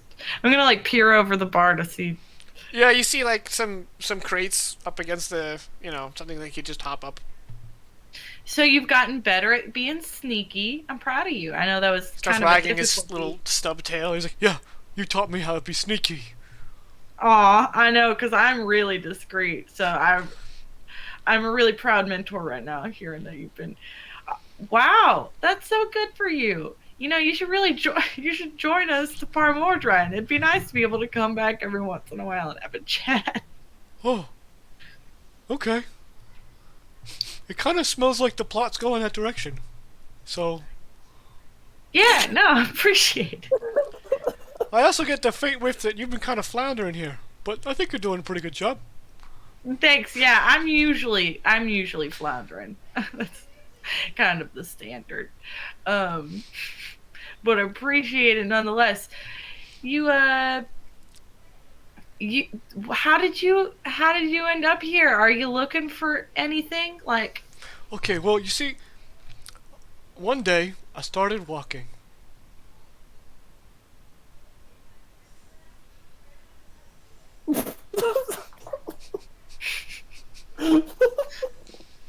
You can tell he's an amazing storyteller. So the other two of you see this long pause as the dog and the gnome are just staring at each other, and the And, gnome like, is nodding. nodding. I'm gonna slowly start to pull Caddy's drink. It's trying to lick in her drink, like, while sniffing it and stuff, and be like, "What is happening?" so at this point, I'm gonna be like, Maclo, you remember the dog we had? Same one. You. And then I'm gonna turn to Talon and be like, all right, so crazy story short. Gareth and I were robbing this place and we decided to scope it out. So I found this dog and he was being attacked by a cat, and so I handled that. I helped him. I helped the dog, and there's not much more to say about that one. And then we The dog sits down, and with one of its paws is this.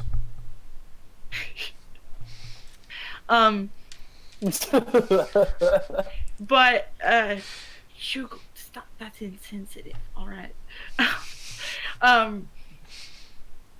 But anyway, his name's Shugel. He's very charming, if only you could understand him. And Shugle nods. yeah, he's a good boy. But he's been traveling. It's such a small world, this one, that we'd run into him. Because, this happened all the way over in Stelholm. And, he had to pass through quite a ways for his stubby little legs to get here. And I think he should come with us to Par Mordrein. And Varol, upon hearing that kind of perks you up. Varol's like this. But, Varol, you too are on your way back to Par Mordrein. Yeah, but right now he's a little bit more concerned. He says, "How can a child do all this?" He says that out loud, I imagine? Oh yeah, no, he's not. He's not hidden. He's not a secret. He's literally, he tried not, it's not his matter. He tried to ignore it, but when she started talking almost nonstop, he was like, "But she's a child!" Oh, all right. This happens sometimes because people apparently don't know what gnomes are. Hello, I'm a gnome. I'm a full-grown gnomish adult. Even though I'm only 3 foot 1 inch and a quarter of an inch, I am fully like I've said, I'm fully grown. Gnomes reach relative social and physical maturity at the age of 18, despite our long lifespans.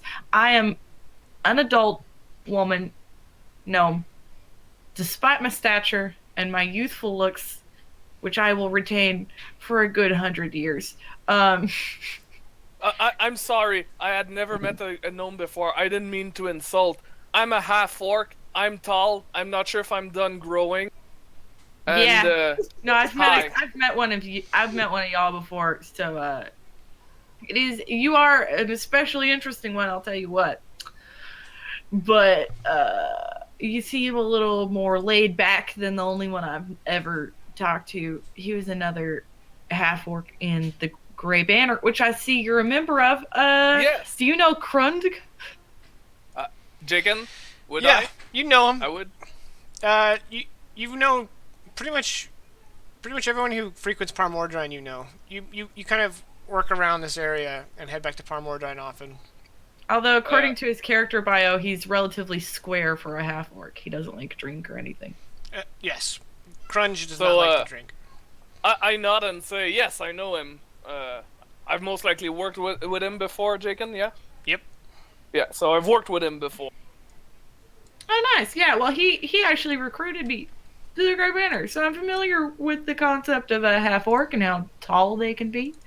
No offense taken. I look like a human child. I only recently really learned to what extent that was. But it's nice to meet you. My name is Catty Wampus. Well, my name is Varol, and I have only one question for you. Yeah. Where did you get such a cute kitty? Oh, well, I picked him up like a town over. But he doesn't really belong to me so much as he is a traveling companion and a fellow member of the Grey Banner. He's also sentient and can talk to you. Oh, I'm sorry, no I- offense. I've never met a sentient cat before. I'm a half-orc. Yes, if you've ever met a cat, you've met a sentient cat.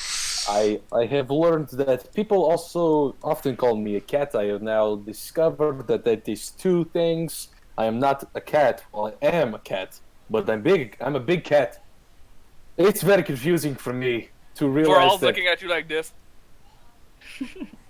Yeah, he talked. I told you. Yes, that's often what I've been getting. My name is Talon, and he just kind of lets out his claws and pulls them back in. I have them. I see that you think I am a cat, so I'm gonna go with it. And I'm not. I don't belong to anyone. I travel with people. I see you're part of Grey Banner, so I guess we belong to the Grey Banner, if we belong to anything. But just don't worry. I am not a feral beast. I am me. I'm fine. I'm great. So don't kill me. I see you have a lot of pelts. So I am not going to hurt you unless you hurt me. Then I will hurt you. Well, but you- we're fine. You're not my size anyway, Mr. Not Cat. Well, no, he is a cat. He just ain't a cat. You know what I mean? Exactly. He's apparently not feral, but I am. However, I'm definitely not your size. My head This is hurts a definitely little, not but a cat. either way, from the sound of it, you are going back to Par Mordrein, is that it? Yep, that's the case.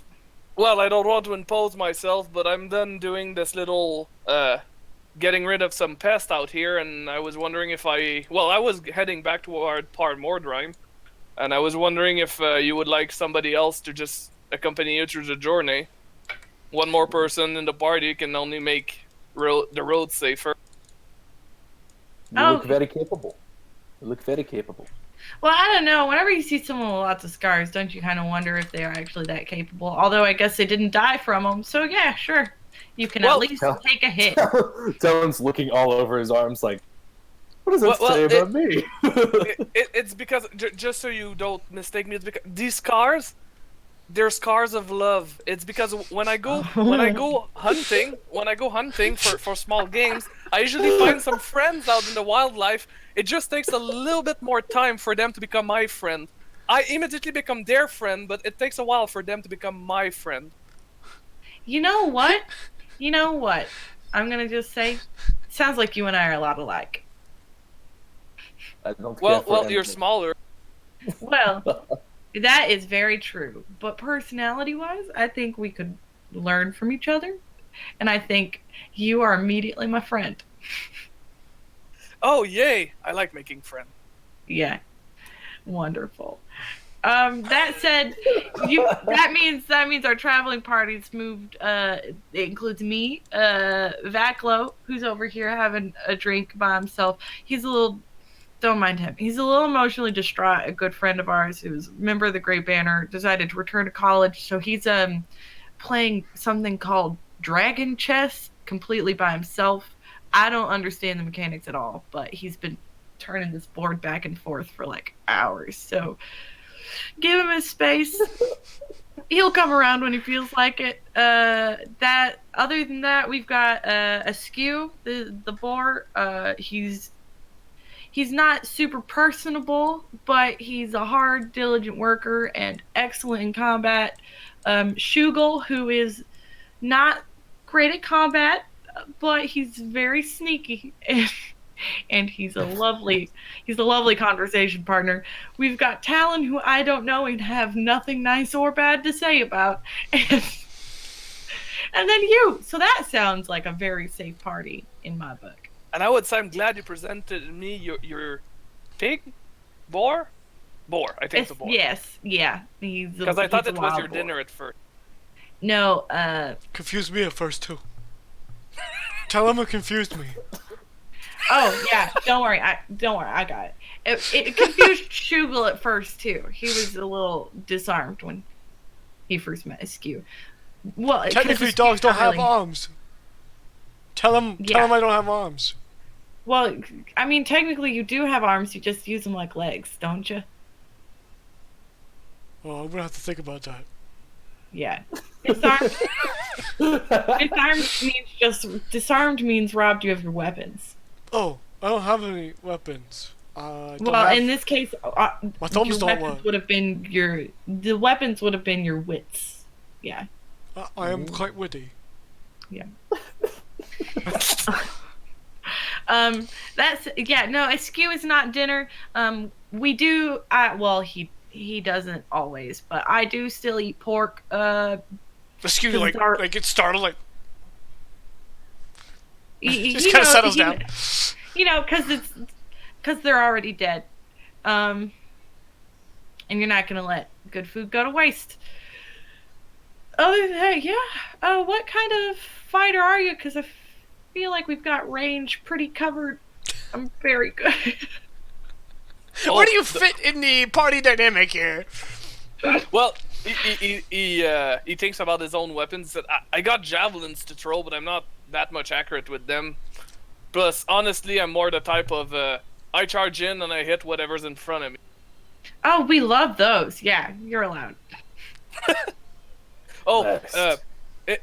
important thing. If we get into trouble, uh, if I get excited about the fight, it is possible that it lasts for a little bit before I can calm down. One of those. Nah, that's okay. This is fine. I have experienced such people before. I mean, I haven't, but I'm really interested to see what those words mean. That said, I think I'm gonna finish this flagon because that's like a whole keg for me. Y'all understand? And then I'm gonna go ahead and hit the literal and proverbial hay. Askew, are you gonna be fine sleeping outside, or I can see if the innkeeper will let you up. All right, Shugle, you wanna come with me as well? We can sneak you in. Okay. All right, y'all. I'm gonna go ahead and hit the hay. It's nice to see y'all. We can head out in the morning.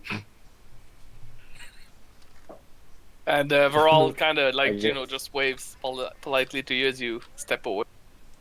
And then he stares at Talon. I guess Talon would. I don't know how close they are together. Like, Well, I think there's a stool of distance-wise. distance between you and I, because I think Caddy was sitting between us. I'll leave that stool there. Varol keeps but I staring guess for a little bit, that and then he risks, "Can I pet you?" No. What did you say? No. Thank you.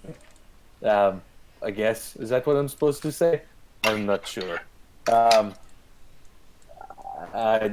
He'd kind of start looking at his scars on his arm, and then look at your scars, and be like, and then very readily and quickly notice the difference, because his scars are very clean cut, and there's some burns here and there, but everything is very like straight edged, and there's not a single bit of jaggedness to them. He's like, so you look like you have a lot of fighting scars. Like, everybody always thinks that's me, but I just have, from, I guess you could say, is it torture in a way?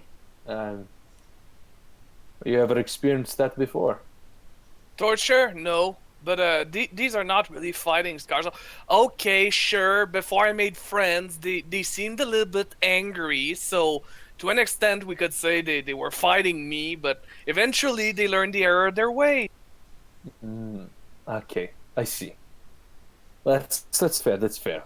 There might be a few that are blades that could be actually considered fighting. But these two also learned the errors of their ways. I can see by that X on your back, you probably are able to come to an agreement with some people. Well, let's say that axe is not used to fell trees. Ah, okay. All the trees in the vicinity, like, whew! Sweet. All the trees tell their saplings about him at night. If you don't behave, Varol's gonna come in good now. With his great axe. Which is better than a good axe. The That's best right. axe. The best axe. So I guess Talon would. Like, at some point, he may have. Did he ever receive his drink? Yeah. At one Yeah, point, yeah. the innkeeper came back and served you. You guys were so involved in the conversation. Maybe this is the first time Talon noticed. He would pick it up and do the same thing he did at the Duke's place. Like, I'm not. What am I supposed to do around people with drinking? I'm not sure. I usually just don't have to deal with this. Social drinking is not a big thing for me. So it's like the lapping like a cat, the drinking like a person again. Varol seems a little bit unfazed by that. Like, at first he's like, what is he? Oh, okay. And then it's just normal. Varol is very open-minded given the fact that people usually look at him sideways. And Talon is surprised that that somebody, once again, he's met so many people today. Well, to him, it's a lot of people that technically, just this is the next day. readily accept. Well, yeah, the next day. Yeah, in this short span of time for him, that he's already met so many people that are readily accepting of him, and they all happen to be Grey Banner. Yeah, it's actually a trend among the Grey Banner to be rather welcoming. So I'm really hoping that Vaklo will show up before we get to the next part. So I think we're going to go ahead and take our break now Okay. instead of waiting another 10 minutes to start it. But now I already left. I wasn't expecting that one. Yeah, high five, new guy. Well, that was awkward. Glad to have you All back. right. No problem. And when we get back, Viral won't be here. He's out. He's gone. Banned. Okay, let's bring my backup character. It was a gnome sorcerer, I think, lightning sorcerer, that would cast the spells and little like constructs that would go and cast the spell. He's totally not weird. Like none of my characters are special. And he dumps And stat he's wisdom. And he's named Gobbledygook. He's named Gobbledygook. All right, that's it. Extra Yeah. confused. All right, so we're gonna go to our break. We're gonna shoot for 15 minutes. However, it might go a little bit longer tonight because I haven't actually seen my son all day. So this will actually be the first time he and I see each other all day. So he may be really excited and really hard to get down because he. So likes between me. 15 minutes and whenever you're back. Yeah, we're gonna shoot for 5 after, but it might be closer to 10. So Cool. we're gonna go to our break. Stick around. We've got another 2 hours ish of Dire Roll, Fire and Blade. Sweet. Hello, everybody. We're back. We've actually been back for a while, but we had a little bit of a technical hiccup. And Macarb gave the most wonderful description of tonight's session. So I'd like to welcome everyone back to Technical Difficulties. Tonight we may have some Dire Roll.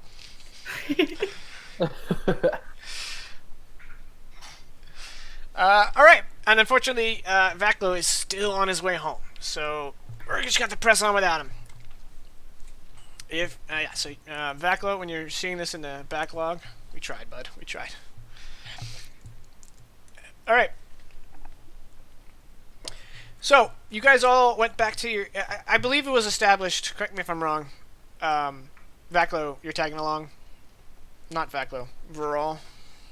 Well, unless they say no, but yes. Excellent. I would love to travel back with them because I'm going the same way. Might as well join the party, just in the worst case as a temporary traveler. I forgot to mention during our encounter that I'm also a very good game hunter. Although he suspects that the not child is also a very good hunter. The not Yeah, I child. can cover rations. Not child. Well, we'll have food for days then. That's right. And he suspects that a cat that can stand upright and talk is probably a good hunter too. So yeah, he's fairly certain that, yeah, food's covered. He doesn't have to mention it.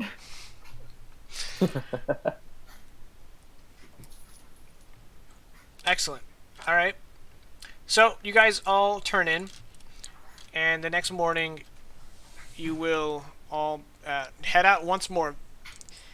You're going to continue to follow some off the beaten path trails, but eventually you're going to be traveling along a route that only the Grey Banner know. Unfortunately, Viral and Vaklo have both been to Par Mordrein, so they know the routes. Excellent. I'm coming back to roll 20. It appears to have crashed. Rip. Rip in pieces. Rip and pepperonis. Rip. There it is. I was one step. Dang it. That's my job as GM. I gotta be one Rip step and rip. ahead of you. There Rest you in go. peace in peace.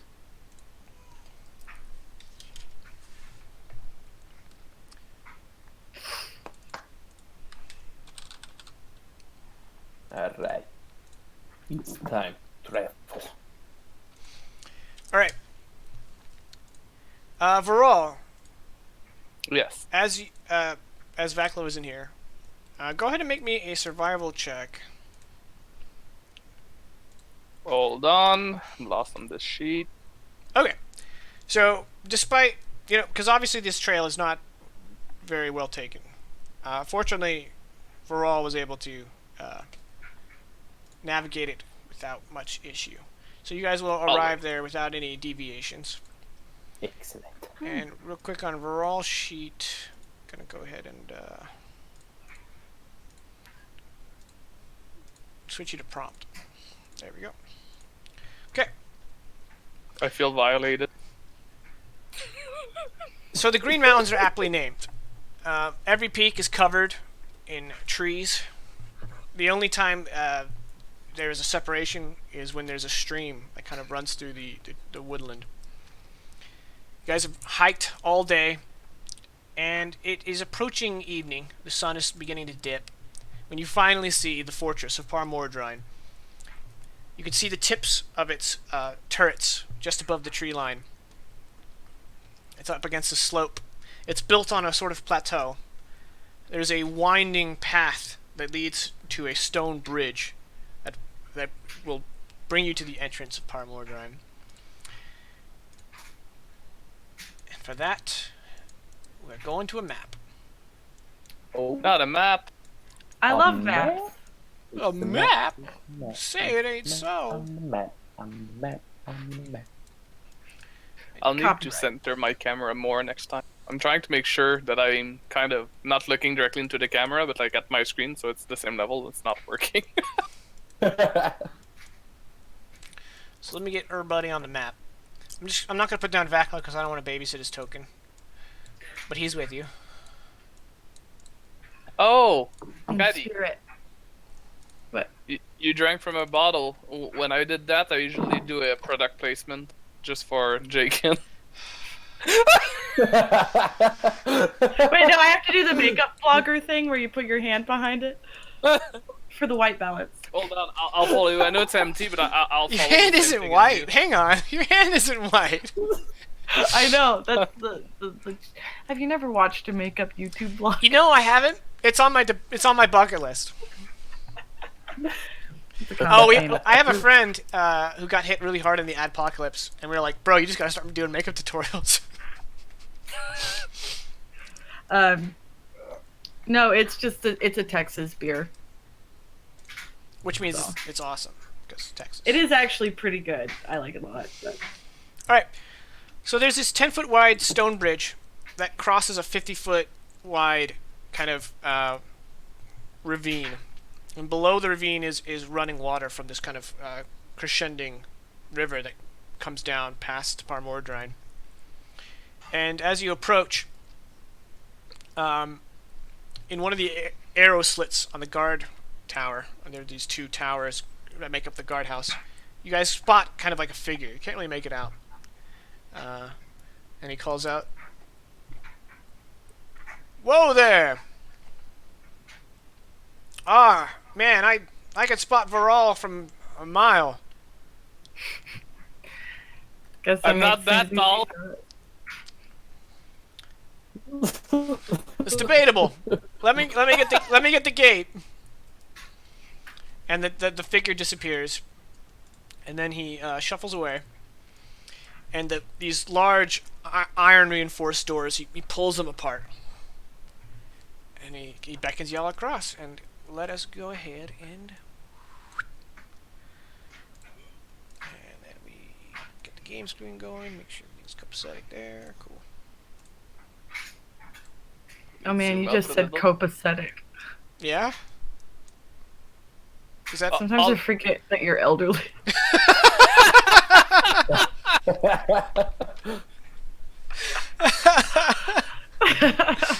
I'm sorry, fam. That's better. Okay, Jakin, I know you're doing with what you have, but Varol has seen better days according to his token. Speaking of tokens, I don't think Vegas is here anymore. Vegas, are you Nope. here? No, he went to All right. sit the girls down. All right.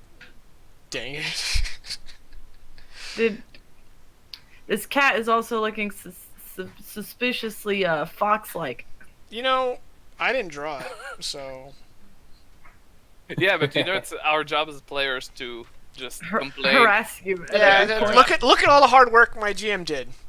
It's just garbage. It's all I garbage. bet he did. I bet Jacob didn't even draw the map.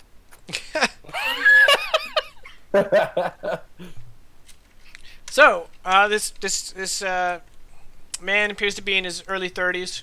One of his legs he's wearing his armor. He's got a breastplate on. His arms are completely pretty much exposed except for the gloves on him, and he's got plated trousers.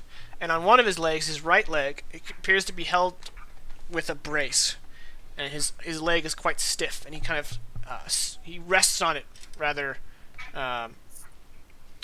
difficultly, and you can tell that he doesn't have a lot of use in that leg. And he kind of beckons you guys across. He's like, "Come on, I see some new faces. We'll get you meeting everybody."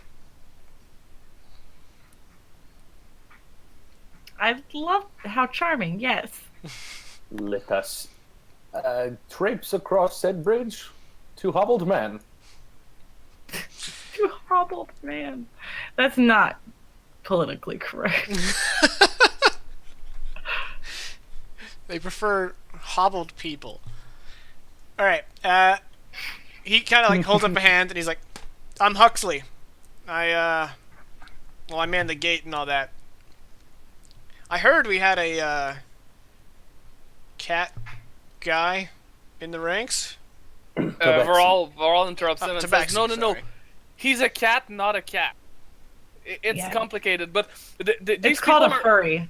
Yeah, these people are very nice. Okay, actually. So this is Caddy. She said a lot of things about her name. I could not follow it all. She can let you get through it as well. It's My quite name's complicated. Cattywampus. It's not. I'm Cattywampus. A lot of, I shortened my name actually to deal with people who are used to short names, but apparently it's still too long. But No, she shortens her name, that's- but she didn't shorten No. herself. It's actually her natural 8. Yeah, Varol, I've met gnomes before. Thank you. Okay. Well, I didn't. It was a surprise.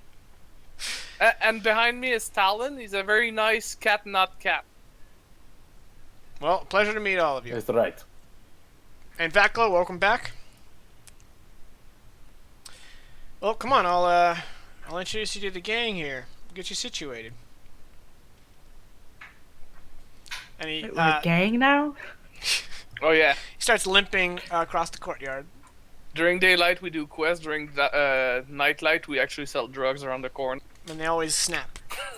So we're not any better than the Duke. Nope. So Huxley brings y'all into another courtyard.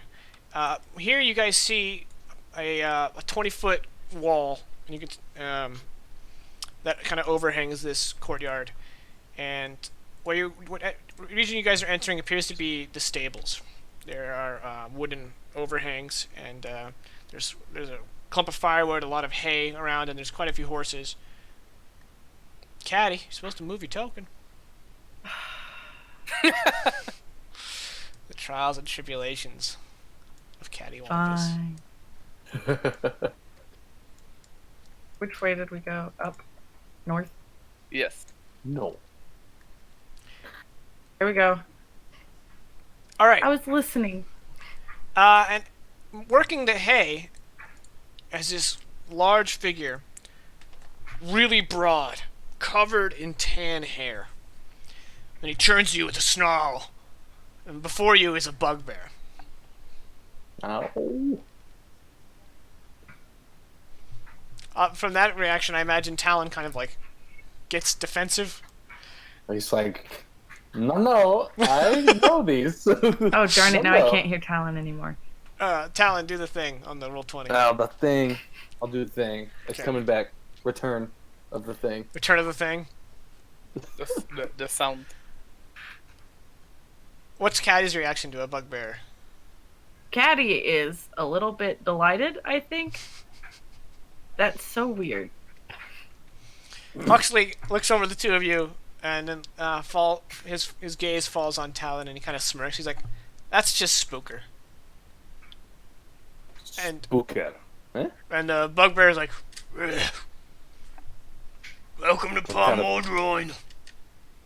Slowly raise my hand in greeting and slowly raise it back down. Yeah, he's like, Newbies. And he goes back to shoveling Spooker. hay. What, bro? How's that shoulder going? I don't want to talk about it. I'm still sorry about that. Ugh. history, I see. Well, he's big, I'm big. Sometimes things get rough. He's ugly, I'm ugly. Sometimes things get rough. Well, That was among bugbears, I'm considered rather handsome.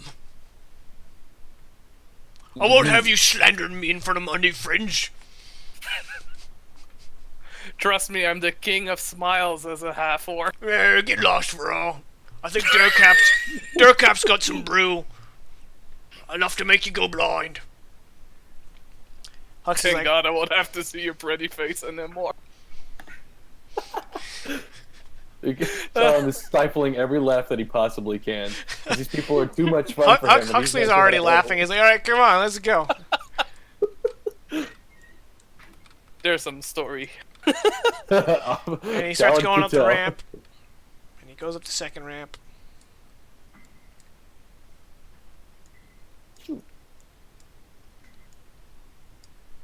Nimbly we ride. I'll have to carry Caddy on my shoulder. I'm moving.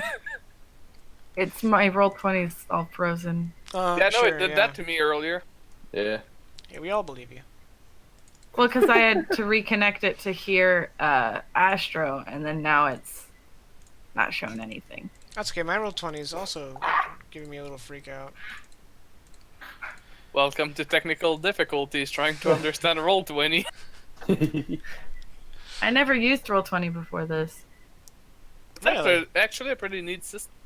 I was a paper and pencil kind of person I mean, I cut my teeth on that.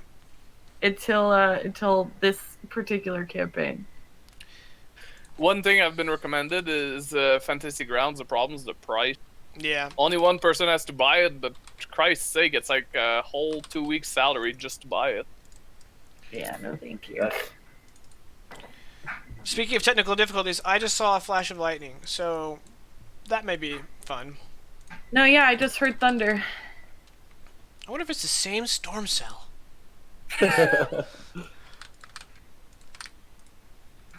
It's kind of exciting though, because it means that the cattle's gonna be okay. My sister-in-law's families were about to have to sell all their cows because there was no water and they were gonna drown. They were gonna They're going to drown. well, not drown. They were gonna die. You know, they were Yeah. gonna Yeah.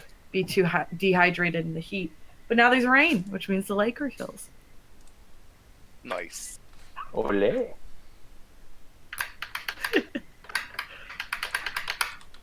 I don't want to accidentally mouse over the player link, which is why I type space a whole lot. Now I need to type it more. Because if I accidentally type the player link, some cheeky viewer might join the game, and that'll be annoying. I'm just preemptively, dealing with any problems. Good. Alright, so Huxley... What? You don't like a good old reefer? There's another... this isn't so much a gate as it is an archway that leads into yet another courtyard. And past this courtyard, I'm getting weird lag. It's really frustrating. Caddy, come here. I can't move. Nothing is responding on roll 20. Refresh roll 20. I did. Twice. Alright, there appears to be a outdoor forge here with an anvil. And there is a dwarf working the forge. And he looks up as you guys cross the threshold of the archway. And he gets a big smile on his face. He's like, "Ah, newbies." And Huxley's like, "Yep, this here is Durkap. He helps patch up the walls. He's pretty good with a hammer in pretty much any respect. But most people know him for his moonshine." And he flashes a toothy grin, and you can see one of his teeth is replaced with a gold tooth. And he's like... And he turns to Talon and he says, "The moonshine's really good, but don't try to have a cup before it's ready because he's really good with that hammer." I got a batch No of it, thinking. but the vagabonds are trying to drink it all. So if you want to get some, you're gonna have to get to the keep. Well, what are we waiting for? At the mention of the vagabonds, Caddy, you and Vaclo have met the vagabonds. Yeah, we have.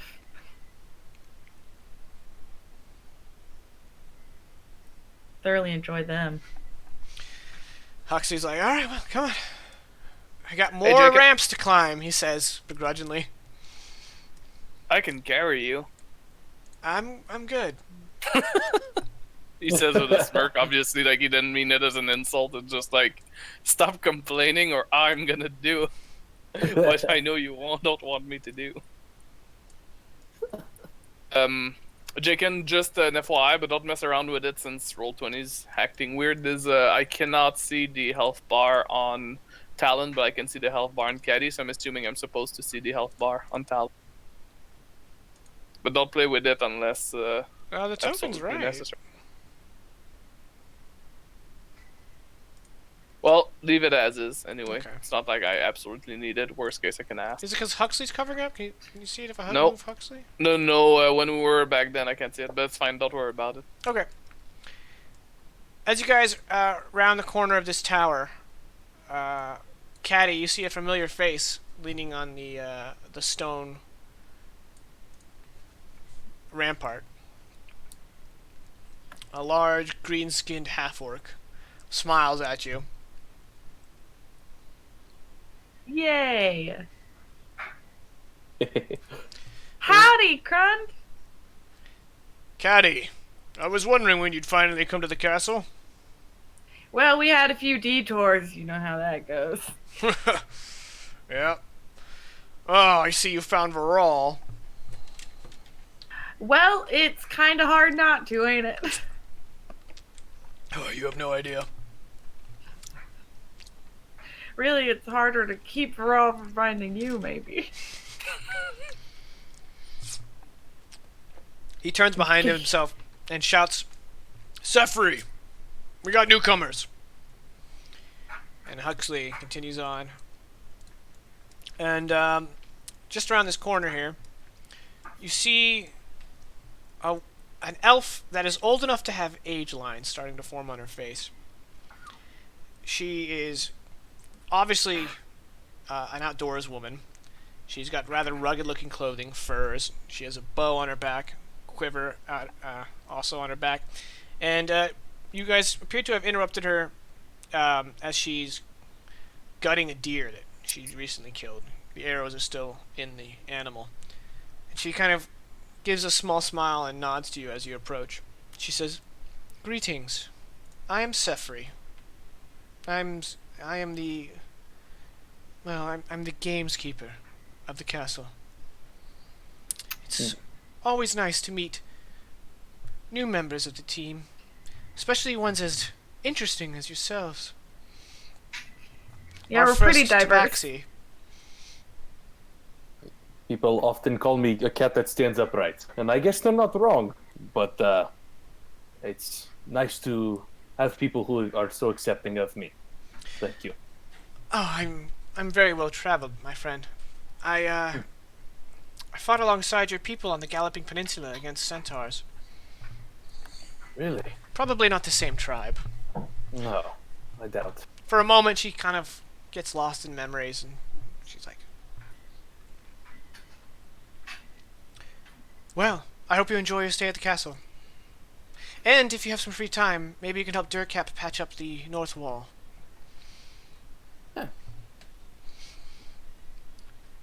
Oh, and I believe Alkirk is looking for some people to hunt some griffins that have nested in the mountains. Defense. That sounds so fun. Huxley's like, yeah. For those of you who haven't met him, Alkirk is our fearless leader. He's probably in the keep. Let's get on up there. Let's meet this man. So you guys cross through one last gatehouse. I mean, as you can obviously tell from all the ramps you go up, the castle's built on multiple tiers. And before you pass this last courtyard is the keep. The doors to the keep are open, and you guys can hear merriment within. Tankards being pounding against the tables and whatnot, laughter, and the sound of a lute strumming an idle tune. And Huxley crosses the threshold, and he says, "Hey, I got some new people here, and I just remembered, I think I left the gate open, so I'm gonna go do that." And Huxley is gonna shuffle off. Caddy's gonna whip out a pan flute and join in. All right. So for the new player here, these four individuals are the group of adventurers known as the Vagabonds, and they are led by Esther. She's a half-elf, very capable warrior. Beside her is a Buckrow, the one-eyed dwarf who used to be a criminal from Stelholm. The guy playing the flute is a halfling named Goswin, who they really just keep around for entertainment. He's not very good in a fight. He doesn't have very many skills at all, in fact. And last is Winnebeck. He is a Talvian thief who had to flee his country for reasons he doesn't really want to talk about.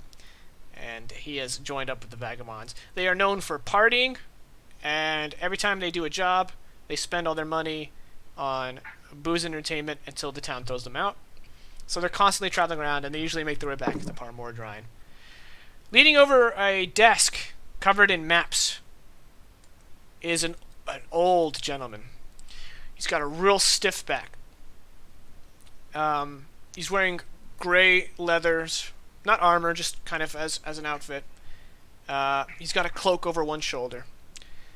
And he's got a beard, and he's balding on the top of his head. And he carries himself as someone who has been around and around and around and around. When he looks at you, it's like he can see everything about you. And he doesn't smile, but there's still a warmth to him. Kind of like just like when you first, like when you see your grandpa after a long time. And he's like, "Welcome to Par Mordrein. I'm Leonard Alkirk. I'm the leader of the Grey Banner. I always like it when recruits find their way to the castle. I see Madam over there is making herself right at home. And Varol, it's always good to see you." And always good to see you as well. The only side that's the most displeasing is Buckrow, drinking more than his share of the moonshine, not leaving any for me. Bucko throws his head back and gives a full belly laugh.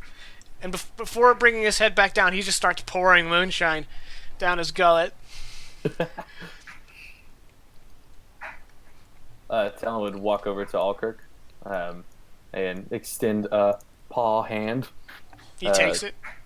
And just give him a firm shake for a reasonable amount of time, and then step back and say, "Thank you so much for giving me an opportunity to be part of a group like this. I've experienced many groups and traveling bands and groups, but I've yet to experience a group of people that such as yourselves that readily accept someone like me. Since I've been in this area, people often call me a cat, which I can see why. I mean, the striking is uncanny, but you don't have to worry about that here. We've seen all kinds of folk, and everyone's got a place as long as they know how to fight and they've got some sense of honor about them. Isn't that right, Winnebeck? And Winnebeck's,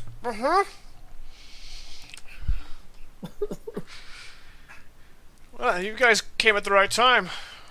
Quite a few bands have come to the castle. Unfortunately, he points a thumb up these stairs right here. He says, Roger and the Red Riders, well, what's left of them, they just came after a rather unfortunate encounter with the Drake. I suggest you leave them to themselves. They're mourning their comrades. I'm sorry to hear that. And Vaklo, he's been to the castle. He used to stay at the castle. He has retainers in the castle, so he says that he'll be back, and he heads off to reunite with his retainers.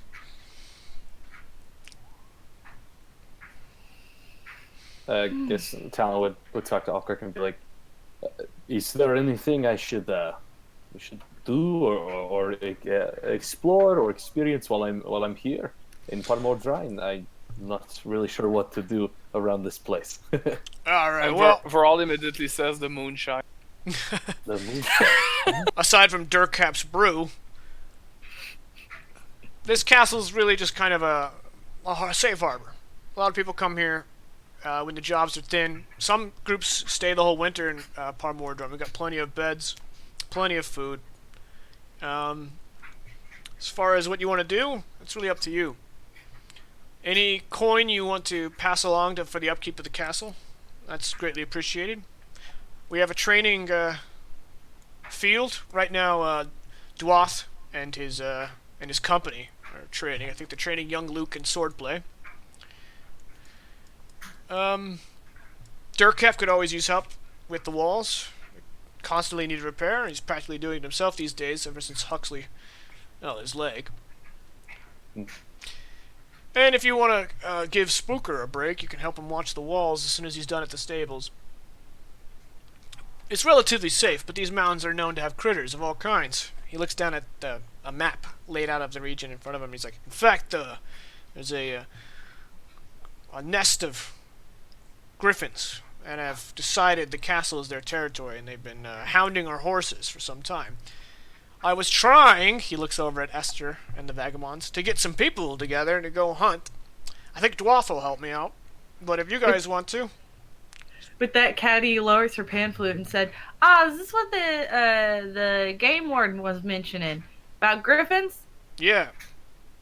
Well, you, not to sound like a cheesy movie or anything, but you have my bow. Well, much obliged, madam.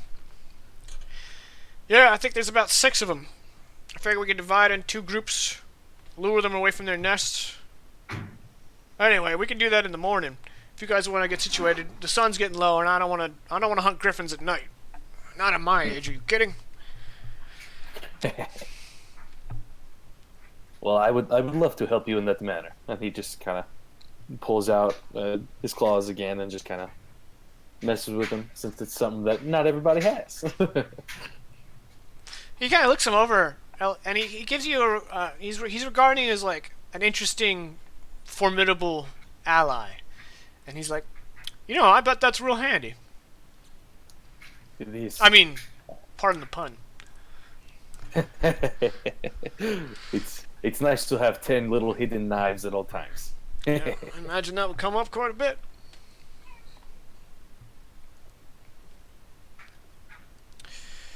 He looks up the staircase. He's like, Aelfled's in her tower. And right as he says that, this door opens.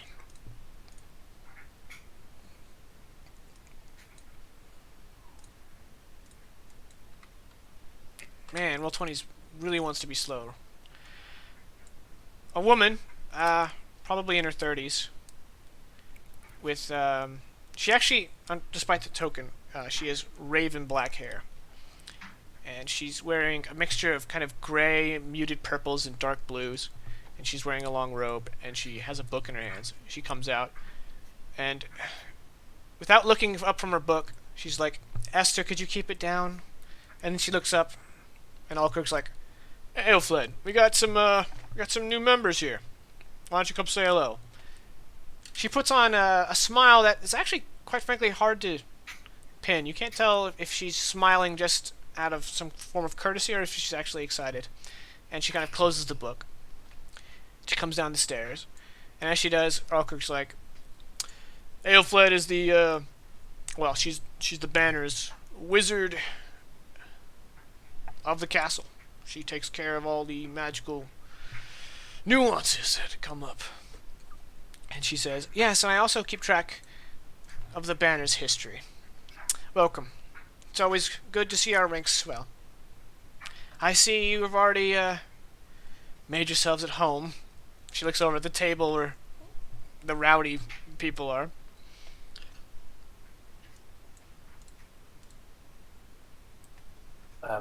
as you said, you're the. Oh, sorry, excuse me. My name is Talon McRae.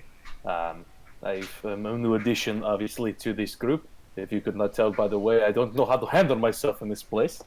Uh, She gives but, you a smile that is obviously more genuine this time. you said you are caretaker over the history here? Yes, it's passed from mage to mage when one takes over the castle. I'm sure Alkirk actually knows more about it than I. He's been here much longer, but it is my job to manage the tomes and journals of all the Grey Banner that have come before us. Is there anything that you were interested in? I just like to. I kind of want to.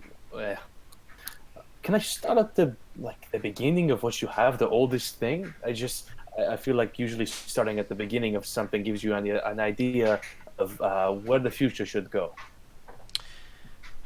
Well, Caddy's got her hand raised also. yes.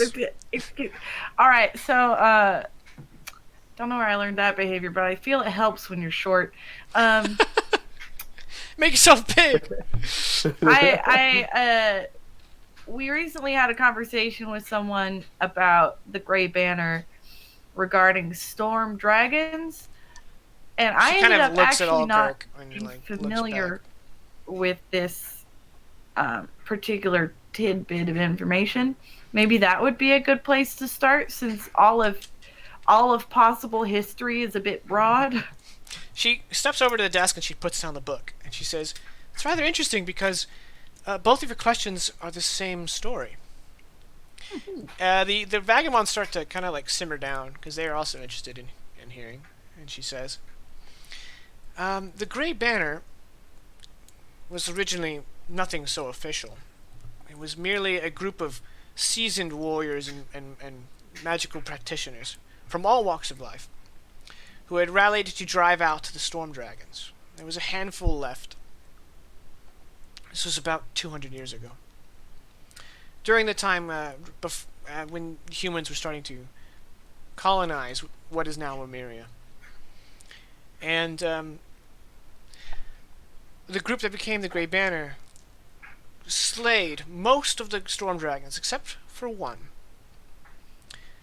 It is believed that storm dragons, as a species, are native solely here in the Eastern Kingdoms, and as many of them had been, eradicated by the human presence and the need for civilization, the original members of the Grey Banner felt that they did not want to be responsible for killing the last member of the species, and so the last storm dragon, who went by the name of bcoEL, it's quite a mouthful, they performed a powerful magical ritual that put the dragon into a permanent sleep.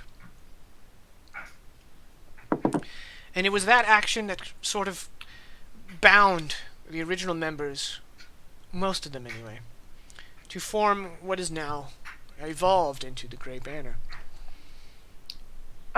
So how exactly is a permanent sleep not being dead? Well, it was the hope of those that came before us that the dragon could either be persuaded away from its carnage and destruction, as dragons are wont, or perhaps relocated. Unfortunately, the danger bcoEL holds, especially now that it's been centuries before the people of Lemuria have dealt with the dragon threat, there has not yet become a solution to that. So, would you say the future of the Grey Banner is to eventually figure out how to alleviate this problem? That's certainly something on our to-do list, but it's not something that any current members are actively seeking. Unfortunately, the Grey Banner, well, I shouldn't say unfortunately. As it turns out, the Grey Banner has evolved much since then. We're no longer guardians of some slumbering dragon. We're now much more than that. We travel the kingdom, performing tasks the gods are either unwilling or unable to do for coin, and we exist alongside. I'm sure you all know this. You're all members. Sometimes I digress. When I'm alone with my books in the tower for so long, it's just nice to speak, even if I'm saying the same thing over and over Over again. and over. Yeah. No, we noticed. I still don't understand how she can get all of that from that paper with weird drawings on it. Same overall, I see. Well, you don't really have to understand it. I believe it has something to do with magic. Words are No, a I'm kind just of kidding. magic. I know how to. I know how to read. I'm just making jokes. Life would be very difficult if I did not know how to read, ma'am. I like to write letters home, and Gnomish, while strange, does have an alphabet. You don't need how to read. Look at me. I'm doing fine. Yeah, see that. I agree.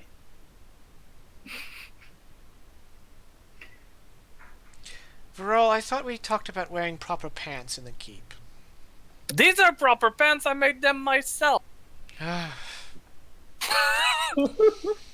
even took parts to care of these ones. There's not even any holes in these ones. It was hard to catch all those rabbits. Well, I thought you said that you became friends with rabbits and other creatures, yes? Well, sometimes some of them I don't have time to get friendly with. I kind of need them for other purposes. You say you could need them for fur? Yes. Ah. Although with Inside back then I was hunting a lot of rabbits, and as I was building the pens, what's his name again, Jakin? Durkap? Durkap advised me that next time I should probably get something bigger, and I realize now that it would have been smarter, like a deer or something like that. One piece to sew instead of all these little pelts was Hey. a lot of work for now with Inside, but Yeah, the with next pair more of pens will be much better.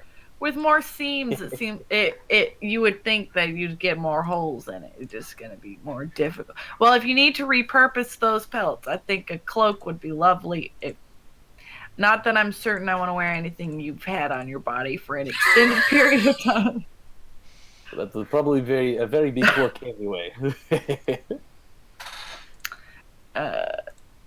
So, That said, I'm interested in this whole griffin hunting thing, but I would like to. Can we put a pin in this dragon thing? I think we should come back to that, considering the whole dragon scale armor we got recently. This is true. Alkirk kind of perks up. He's like, "You got yourself some dragon scale. That's a rare and powerful thing." Yeah, I don't know if it's gonna be very useful, and I'd rather not talk about its whereabouts because of the fact that we're not really sure what we're doing with it. But we got turned on to this, what seemed initially like a throwaway job, and then we picked up a pretty big artifact as a loot, as payment. Like, all right, hang you on. did a really Are good you job. saying the hunt for the lost dwarven city was a throwaway job? Something you do on the way home from getting the groceries? You're like, yeah, I guess we might as well. Anyway, we found this ancient dwarven city, and then we fought this, oh gosh, what would you call that thing? Mouse isn't here. She took notes. Anyway, there was a very powerful entity, and then there was a big old statue, and then the statue got melted down, and we received scale armor, seemingly made with storm dragon scales, and also a new cat companion joined our party. So that's how we're doing. Tabaxi. Yes. Tabaxi?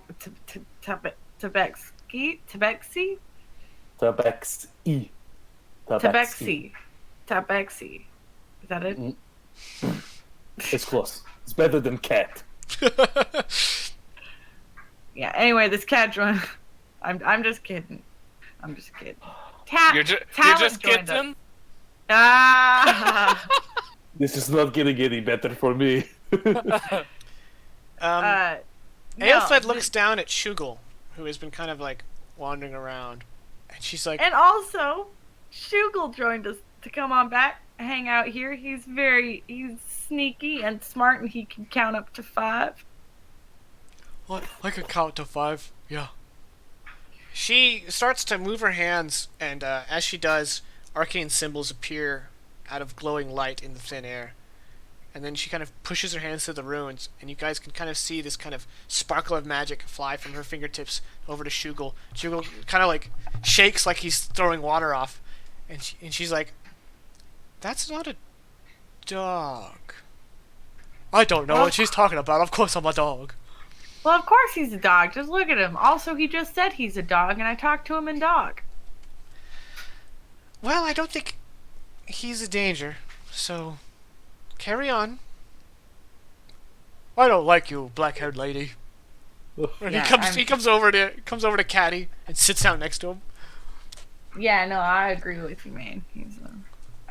She's. What else I could mean, I be? I don't dislike her. She's just kind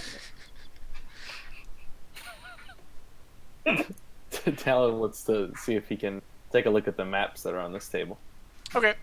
There is a map of Lemuria, which I'm sure you're familiar with, and there's some more localized maps of some mountain trails that he's or someone has plotted out. Some of these maps look incredibly old. Interesting. In fact, as you're looking over one, Aelflid kind of like waves her hand over it, and some magic kind of like restores some life to the pages.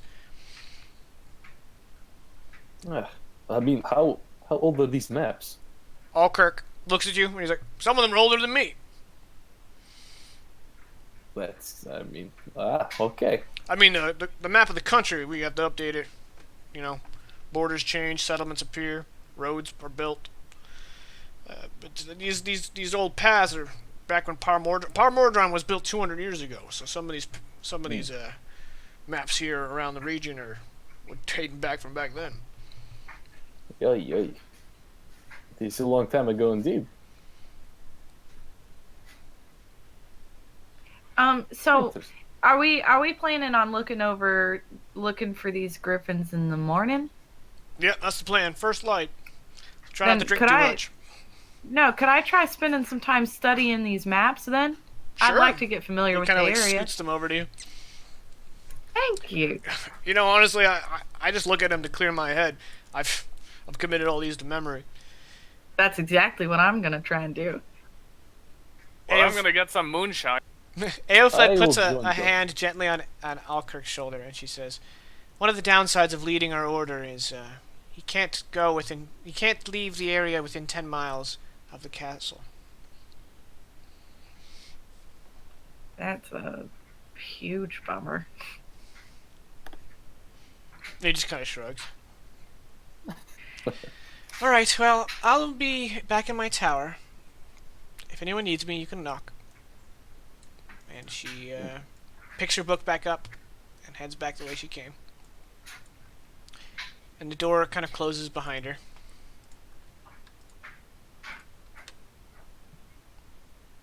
Roll 20. You're so laggy.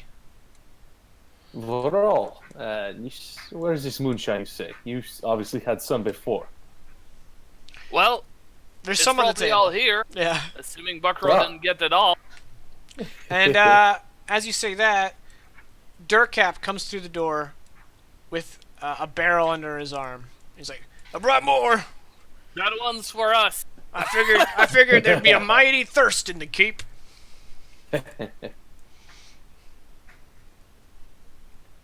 Buckrow, I like you, but you stay away from this barrel. "I'm gonna see you for it, you damn orc."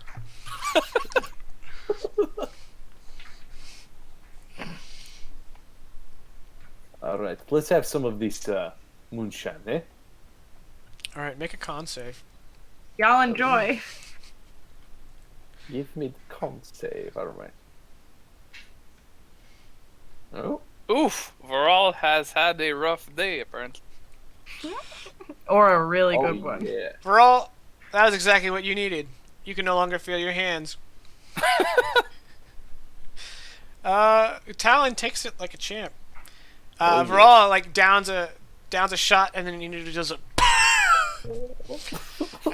But He's Talon been is like, drinking since 2 days ago. that's pretty good. It's pretty good moonshine. Just like Archer would say, I keep drinking because I fear the cumulative hangover would kill me. Oh my god. Exactly. I guess Talon would throw one back and be like, "Oh, this is excellent." Buckrow comes over and slaps you really hard on the shoulder, at least as high up the shoulder as he can reach. And he's like, I like this Tabaxi. He's a dwarf at heart. Oh, come on. Let's see if we can get Winnebeck to pass out again. And for all tipsy says, it's normal, look at his body, he's covered in beard. This is good. I like this joke.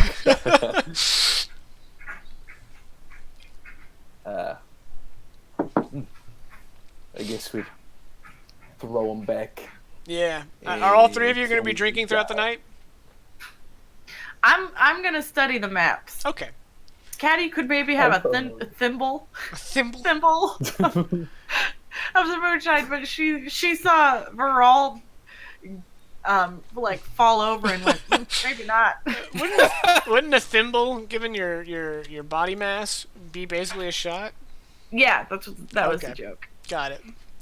Okay, so Varol and Talon, go ahead and make another con save.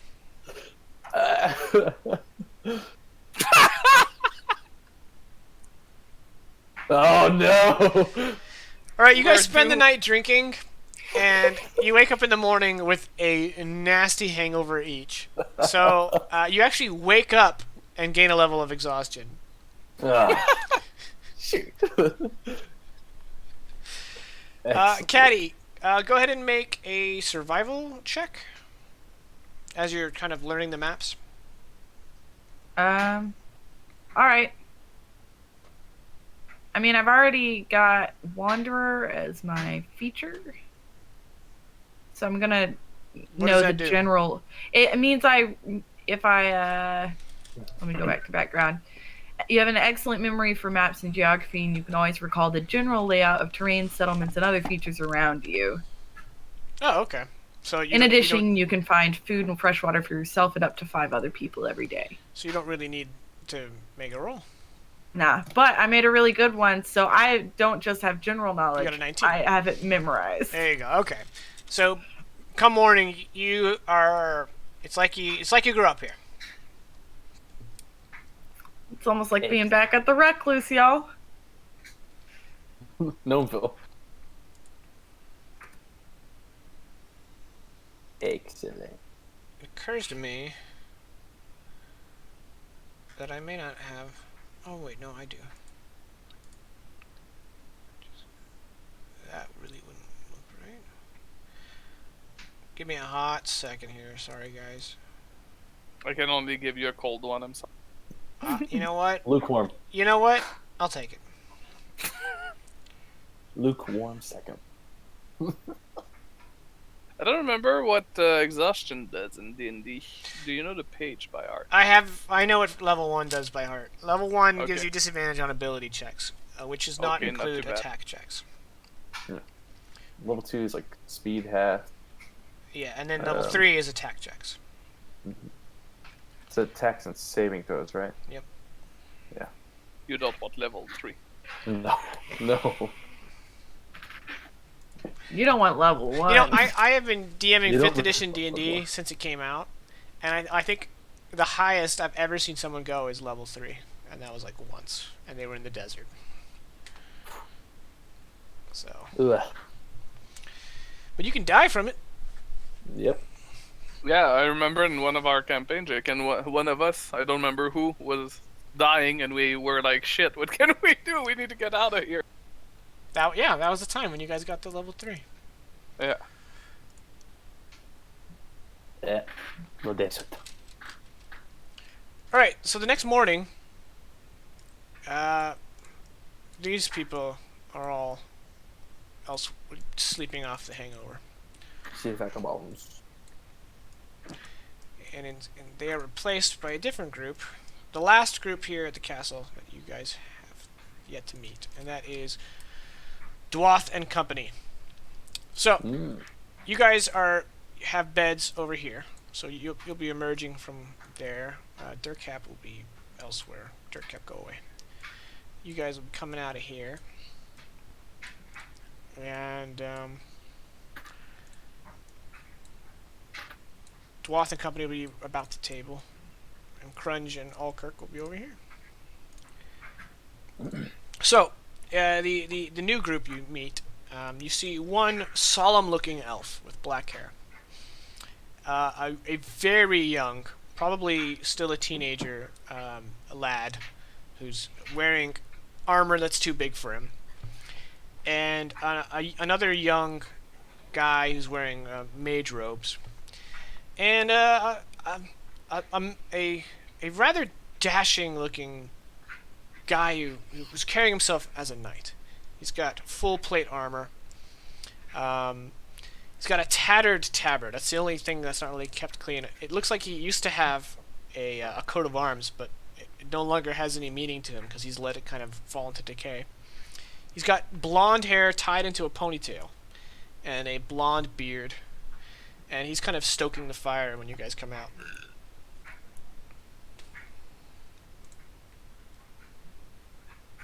Okay. Talon would emerge into this common room. A little bit. He's having some trouble. A little bit of trouble. Yeah, that first shot started out good, and it ended poorly. He'll kind of just get his bearings a little bit, and I guess there's an open seat right here, and he'd just kind of plop down, almost forgetting the fact that he's practically brand new. Well, is brand new to all these people. Just be like looking up around, and then realizing where he is. The young man is like, and totally. The elf just kind of nods at you, and the mage, he's like, "Oh, come on, Luke. It's a tabaxi. Didn't you read that book I gave you?" And Luke's like, "Tabaxi, okay." And he's like, "Forgive the boy. I'm Ulfrid. I'm a apprentice wizard from a college nearby. This is our companion Asith, the elf. He doesn't talk much. And our leader is Dwath Sansbury." And Dwath looks up and he's like, "Ah, yes. Pleased to meet you. He's a disgraced knight." "Yep, I'm a disgraced knight." And we are, and Ulfrid kind of like extends it, and we are Sansbury and Company. Well, nice to meet you. I am Talon McRae. Yeah, unfortunately, we don't have a group name, other than Halfway Competent and Caddy. Wait. Oh, it's just like, what? Which one's the halfway competent, though? Nah, Exactly. I kid, y'all. I joke. She's got the jokes! I actually have no judgment of competence from Talon or Varl, so I'm not like, I'm just gonna go ahead and say I can't say they're competent or incompetent. However, it's a pleasure to meet y'all. Will we be working together on the Griffin that we get assigned to? I know there's a number of them and that we'd like to kind of divide and conquer it. Dwath gets a big, like, charming smile on his face. And he's like, "Yeah, we're gonna go griffin hunting." I think that'll be quite delightful. Mr. Alkirk, sir. Yeah. He's like fixing his armor. Whereabouts do you think our party will be headed? Well, we're headed into the mountains on northeast of the castle. About 2 peaks over. It's about 3 miles. Do all the griffins nest in the same area? I'm not much familiar with their behavior. Well, this is one. I guess you could call it a roost. Griffins are kind of a curious bunch. Different breeds of different habits. This particular one, they're not exactly pack animals per se, but they do congregate. They hunt Yeah, well, alone, though. birds of a feather. Exactly. They hunt alone. However, when threatened, they should summon their comrades, their neighbors, if you will. And we should be able to get them all. The biggest problem is, of course, they fly. So, I'm open to suggestions. I mean, this isn't my first griffin hunt, but if I just told everybody what to do, you'd never learn. So, anyone got any ideas how to take down a griffin? You throw rocks at them. Anyone got a better idea on how to take down a griffin? I would go ahead, Talon. I feel like since they can fly, and there is always potential for if they were to be spooked, they could just fly away. If we could somehow Trap? trap them or draw them somewhere else from where they're used to, just get them confused as to where they are, and surprise them, but also somehow being able to disable their ability to fly away. I think a trap is a good idea. I'm always a fan of trapping. Mm-hmm. Alright, that sounds like a pretty solid suggestion. What do you have in the way of traps, Caddy?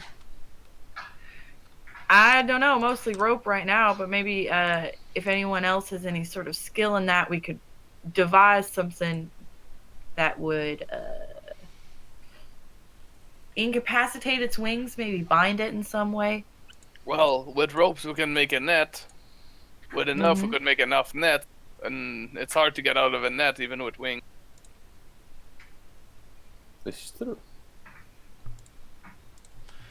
I don't have traps as a skill per se, but Well, we've got I nets. feel like Caddy would know how to trap an animal. What would you say that the griffins necessarily like to eat the most?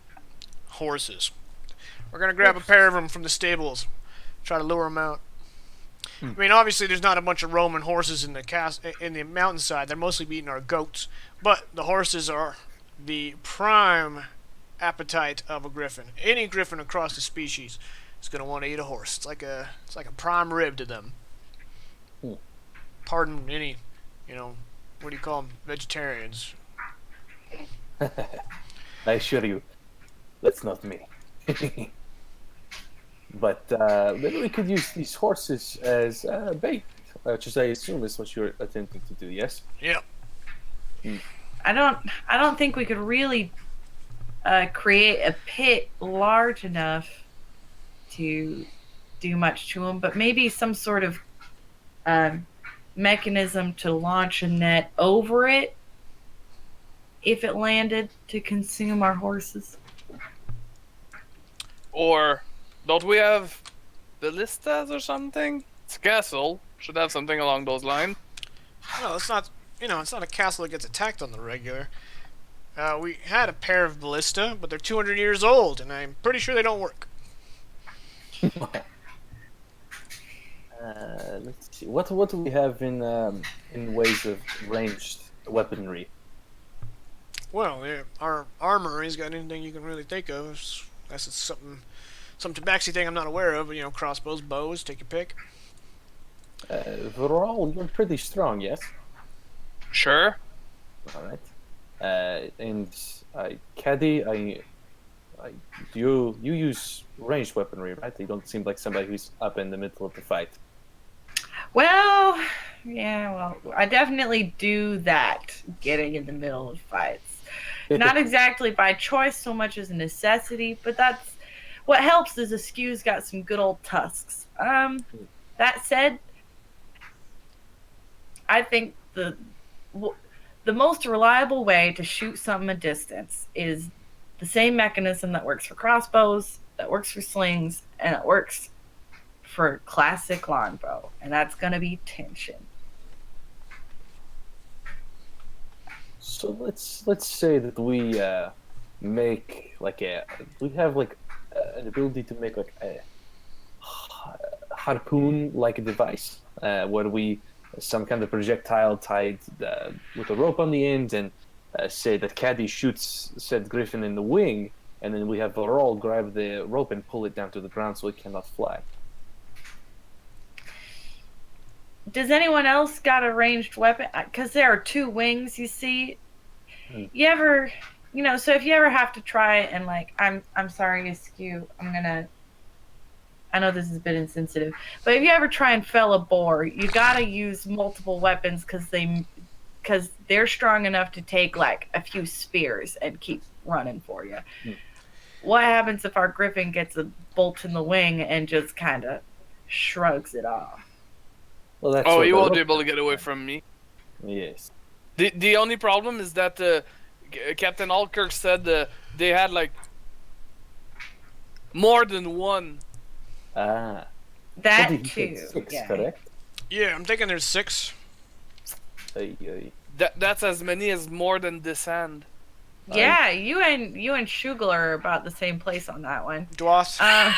Dwath says, well, as it comes to ranged abilities, obviously, Acith is our archer, and Ulfrid here's got a spell or 2 up his sleeve, don't you, Ulfrid? And Ulfrid's like, I think next semester is the take Griffin out of the sky spell. But Ulfrid, do you have anything that moves things with your mind? No? Should I? No, okay. Well, something that can hold a thing and move a thing. I don't know how this magic stuff works. I'm not doing it. That said, if Aceth and I could fire something over a griffin as it lands, if we could coordinate a move, that would probably be a good idea. It just to weigh it down. I mean, Acith seems to have a thoughtful look on his face, and then he kind of furrows his brow and smacks Ulfrid. And Ulfrid's like, yeah, Acith says, the range is going to be really reduced if you have the weight of a net on either end of an arrow. well, And, the range doesn't have to be super far if we can get it over. Varol still points out, even though it's still one, that leaves the other. Well, you would have multiple nets for all. Yeah, but I know animals. If you get one, the others usually don't approach. They either scatter or they attack. You don't get much of a chance. If they fight as a pack, as Captain Alkirk says. I mean, Par Mordrein wasn't built in a day. So you suggest we undo these things for weeks? I don't have the patience for that. Well, we kill one earlier today, we kill one later today, and then we'll go from there. I don't think we're going to take down 6... anyone else have any ideas? Well, if they didn't fly, I could take all 6 by myself. Many problems that they fly. Dwath strokes his beard and he's like, well, it's just a matter of getting them on the ground. Once they're there, we can pounce them. Waylay them with sword and axe. And that's what I'm Claws, just trying to make ideas. I'm just trying to make ideas for how to keep them on the ground for any long period of time. And it doesn't seem anyone else has anything useful to say. I have a possible idea. Yes. How many archers do we have? Don't have to be 2. too good. 2. That's not enough. Yeah, there you go. Small clearing. No, that wouldn't work.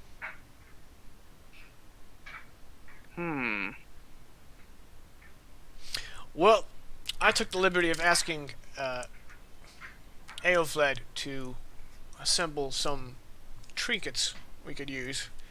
Unfortunately, trinkets was not quite what we got, but we did get these. And he pulls a satchel from around his back, and he pulls out some scrolls, and he puts them on the ground, on the table before everybody. And he's like, we got 4 scrolls of some various spells. Each one designed to keep a griffin on the ground, or bring it down in one fashion or another. You know what? We've been talking this whole time about how to keep griffins on, making some sort of Looney Tunes trap with Rube Goldberg machines. And this whole time you're like, well, it's a good thing we have these scrolls designed to do exactly what I told y'all we need to find a way to do. Is that what you're telling me? He smiles for the first time, and he's like, I just wanted to hear what you guys had to say, and we only have 4 scrolls and there's 6 griffins. Yeah, but we also had that whole argument about how my ideas to take down 1 or 2 griffins were not competent or good enough, and it would have been nice to have a little defense. Well, now your idea sounds very good. Thanks. Well, let's just see. If we have 4 scrolls, you say can help keep griffins on the ground. We have 2 archers, yes? Let's say we have Gaddy and Vrol. We do maybe the idea I had with the or either nets or the rope to help pull like a harpoon to help pull the griffins to the ground. If Dwath or Krund, I think is his name, is he coming with us, Krund? Crunch kind of like looks around. He's like, "Yeah, I'm coming with." He's obviously a very large individual as well. Looks like he's very muscled up, but he knows Varol, so they must be 2 very big men. They're big guys, okay? And they could probably help hold these griffins down. Crunch looks over at Varol and he's like, "Dogpile of griffin. Sounds like Tuesday." Yes, sounds fun. This could work. Yeah. Do we have? I just wish we had a little more certainty about it, but I'll go with it. Well, I mean, with 4 down, a 5th most likely down, it's pretty good. Alkirk says, "Well, it's like you said. We don't have to kill all the griffins today." Yeah, there we go. I'm just worried about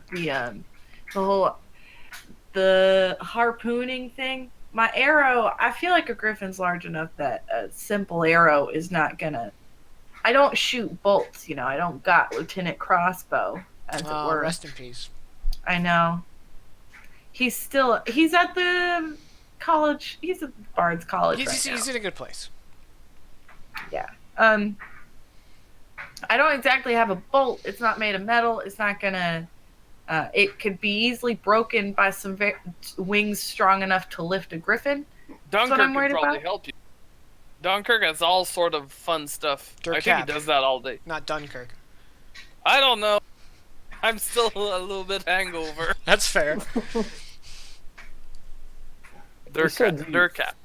Alkirk said we had crossbows and other things in the armory, yes? Yep. But Varol's right. Durkap is pretty handy. Anything you whip up, though, it's going to take him a few hours to build. Yeah, I feel like we want to go ahead and get started on this hunt. I'm not a huge fan of crossbows, but we could try it.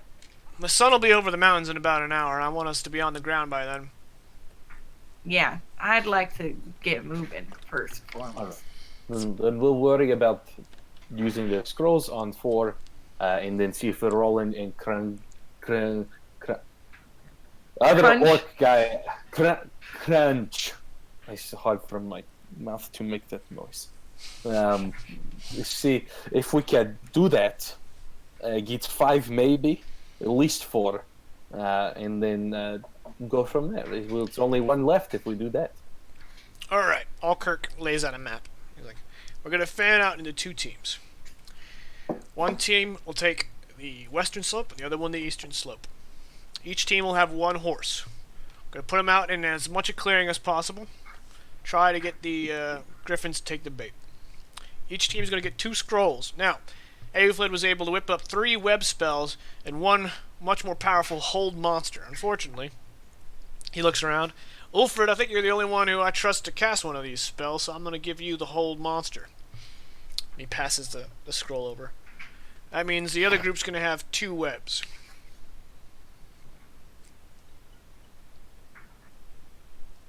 All right. So, Crunch, you want to go with the new people and I'll go with Dwath? Crunch is like, I was going to suggest that myself. Yeah, return to old times, Crunch. So who do I give these scrolls to? I guess it would be best maybe give one Mechanically to me. speaking, is anyone proficient in Arcana? I can't And- read. So not wrong. I'm not proficient, but I have a 1 in Arcana. Okay. Let me check Uh, Vaclo's stataroonies. It's probably not best to give it to me. He also has a 1. Oh boy. Alright, so I guess Vaclo gets 1, and... Well, I have a +1. Right, but, he has you a know. plus Yeah, 1 I'll as give well. it to Cat even. I think it's just it's a DC 12 to use a scroll, so... Fitty. Yeah. It's not a whole monster. No, if a whole monster, it'd be a DC 15. Yeah. And then you cry if you don't have the skill. Yeah, because that's a 5th level spell that you just aetherized. Okay, so Caddy, you have a scroll of web. All right. Caddy very gently puts that in her pack. Right. Very clearly frightened. And you guys are going to set off into the mountains. Who wants to lead the pack with the survival check? Me. Yes. I can support her. Do I have advantage because I've memorized the whole area? You do. I was like, that's exactly why I did that. And it's still not great. 14. 14 will do it. So, you managed to find the area that, not only the area that Alkirk was talking about, but also an area with sufficient enough open areas where you can put a horse and, you know, Yeah, lay a trap. lay a trap. Okay, so let me get a horse token here right quick. A horse token or a token or? For all slips and dies. It was good having you, new guy. It's okay, I'm gonna go play Monster Hunter World. Product placement. Damn it. Tricked again. Alright. So, let me put you guys on the map here. And you guys can position yourselves and the horse. Did it crash? You guys see the map? Yeah, but I don't do. have control of my token. That's because that is not you.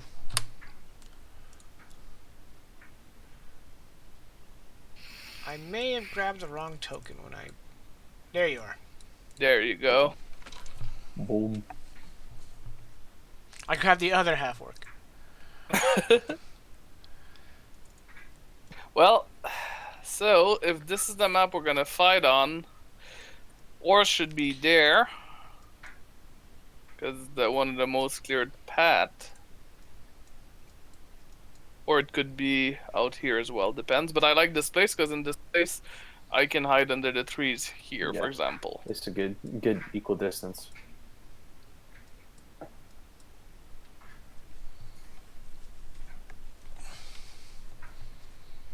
What do you think, Caddy? I need to get. I think the horse should probably be somewhere that we can get it out of the way pretty quickly. Well, again, there's 2 trees here and a cliff, so should be Yeah. rather easy to pull them in that direction if needs be.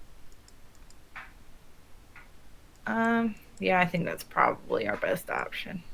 I agree. Yeah. Are you going to be astride askew? Yes.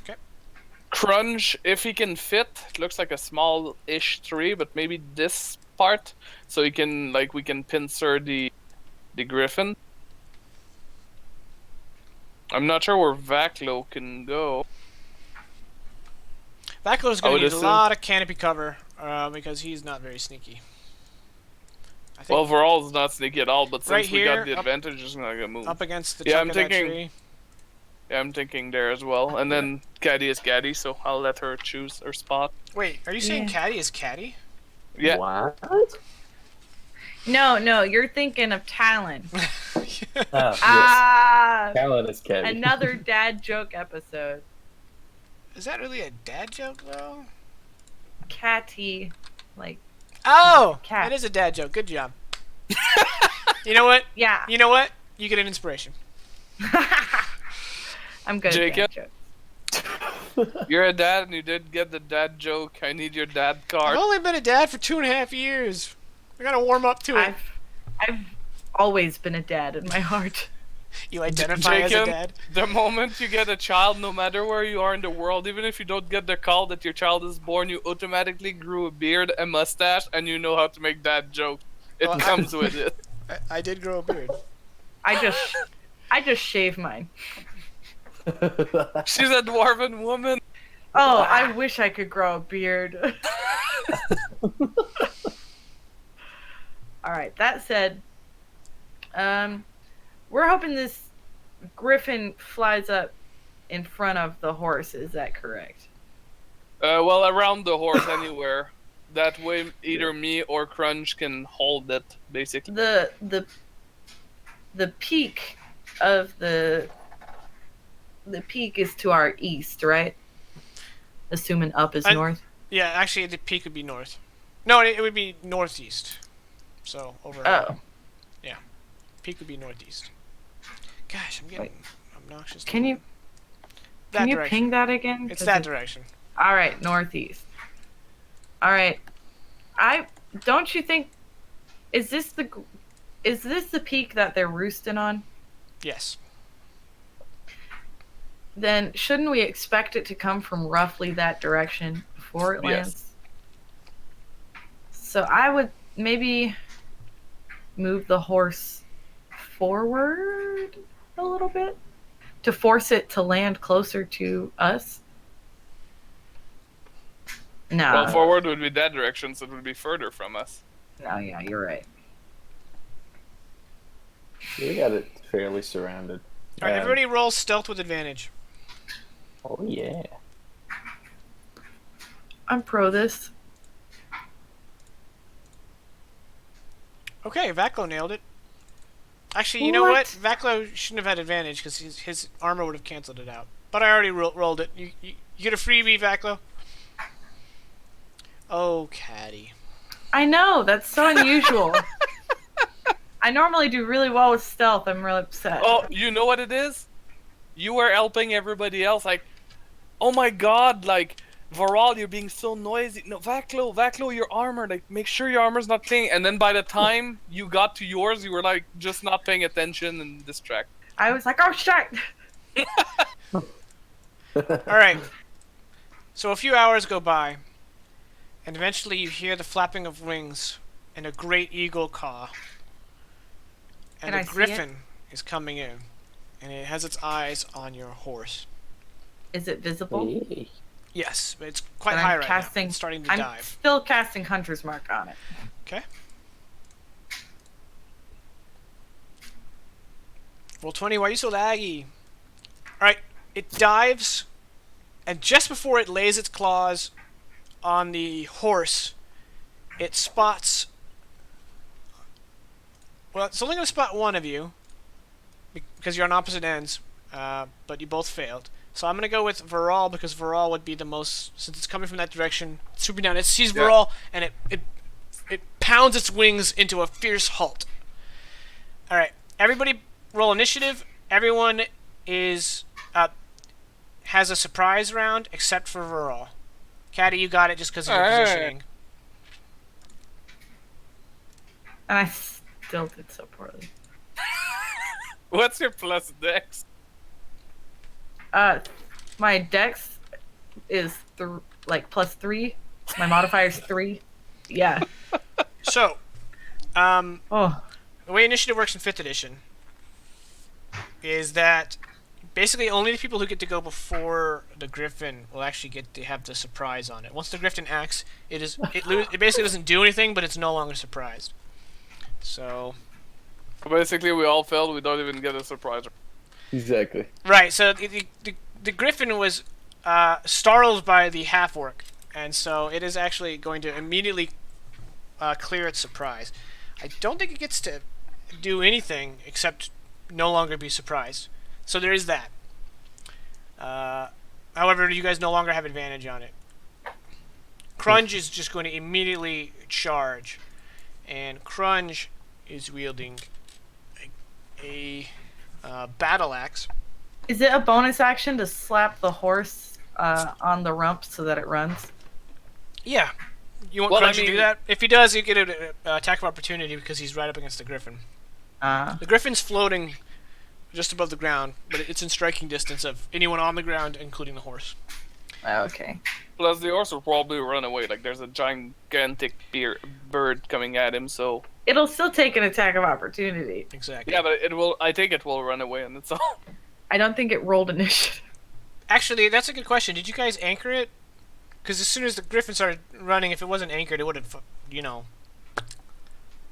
I'm thinking, Varol knows animals enough. I got animal handling. I think what he would have done is put a small, like, wooden pole, but not very deep in the ground, because a horse is very, like, kind of stupid. If it thinks it's anchored down, it's going to stay in place, Okay. but it's not anchored down enough so that if he starts to run, it's just going to pull away. Like, Now, it there's is no- also the case that since the horse is facing south and the griffin came in from the northeast, that the horse wouldn't actually be aware of danger because horses don't associate an eagle's caw with danger. Yeah, because usually they're Well, not anyway, this big. Crunch can still tap his ass if needs. Okay.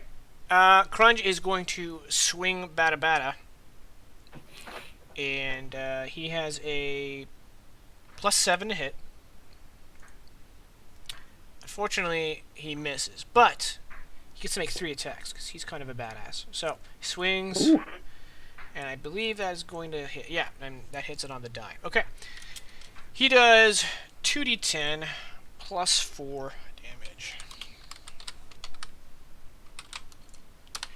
So he slashes at the beast for 18 slashing damage, giving it a good cut along one of its arms. Not enough to clip the wing yet. But he has one more attack. That's a hit. Another 16 slashing damage. With that second blow, he cuts it on its front leg, and it kind of sloops down and exposes the wing, and he strikes the wing, and the entire wing kind of caves, and the griffin falls to the ground. Oof.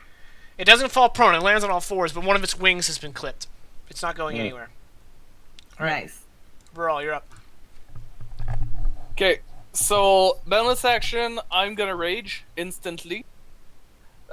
I'm gonna charge up to the griffin. I'm gonna declare a reckless attack on my first attack.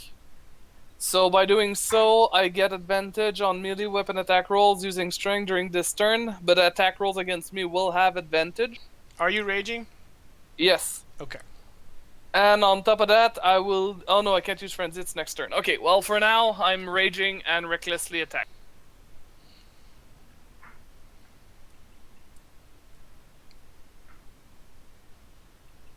Oof, luckily I did it, because I got a 10. You recklessly miss. As you charge forward, you swing to where the griffin was, but just then Crunch clips its wings and it drops down, and you whoosh, swing right over the griffin's head. Damn it! I look like a dumbass. And that's all Really I can big do one. for this turn. All right, Talon, you are up. All right. I will hop out of the shadows, running up to where this griffin is now planted on the ground. Free Now, action. Talon, you were hidden at the start of this turn, so you actually do get advantage. Excellent. Sneaky kitty. So free action, I'm gonna activate my claws, All right, Blinky, these are special Par Mordrein horses, okay? and not seen before. There's a short sword hidden in the robes, like directly down my spine. So I just pull out the short sword. It's not anything super special, but it's hardy enough, and it can still do some good little poking damage. So I'm going to come out with a short sword attack. Try to poke it in that same spot where he got the wing. I want to stay on that side just to keep pummeling on the same area. So I have advantage. 16. All right, yeah, you give it a fierce poking. And it was Excellent. already wounded by Crunch's blow, and that second, you're another attack. You draw blood, but it doesn't seem any more worse for wear. And then I want to use key point to do flurry of blows. And we make 2 unarmed attacks, but they can be claw attacks, since that is tabaxi things. So I don't have advantage on these. Do I still have advantage on these? No, just your first attack. Okay. Alright. Let's do 2 normal unarmed attacks as a bonus action.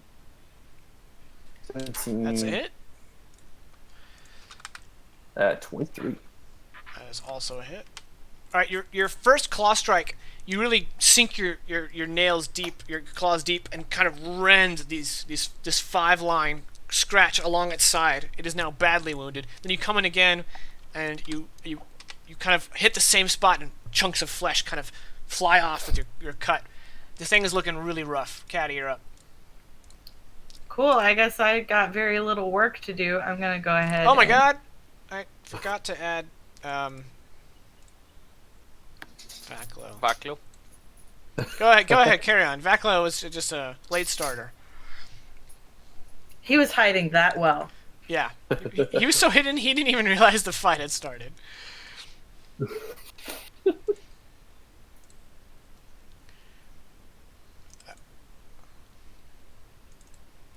10 damage. You're going to miss with all your allies swinging about it. It's constantly like ducking and diving, and also it just got really hurt. So it's twitching and moving, and your arrow just kind of glances through some of its feathers. And I'm going to go ahead and give Vaclo his turn. So Vaclo comes charging forward, shield in front, blade in his right hand. He swings. He's hidden, so he's going to get advantage. Obviously, he's going to use his +1 sword.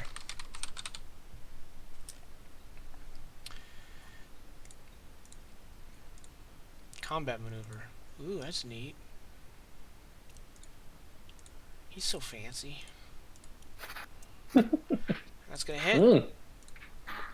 Charging forward with a cry, he slashes down with his longsword and cleaves it deep into the griffin's neck. Doesn't decapitate it, but with a gout of blood, the griffin has one last fit, and then the life drains from its eyes, and it collapses in a heap.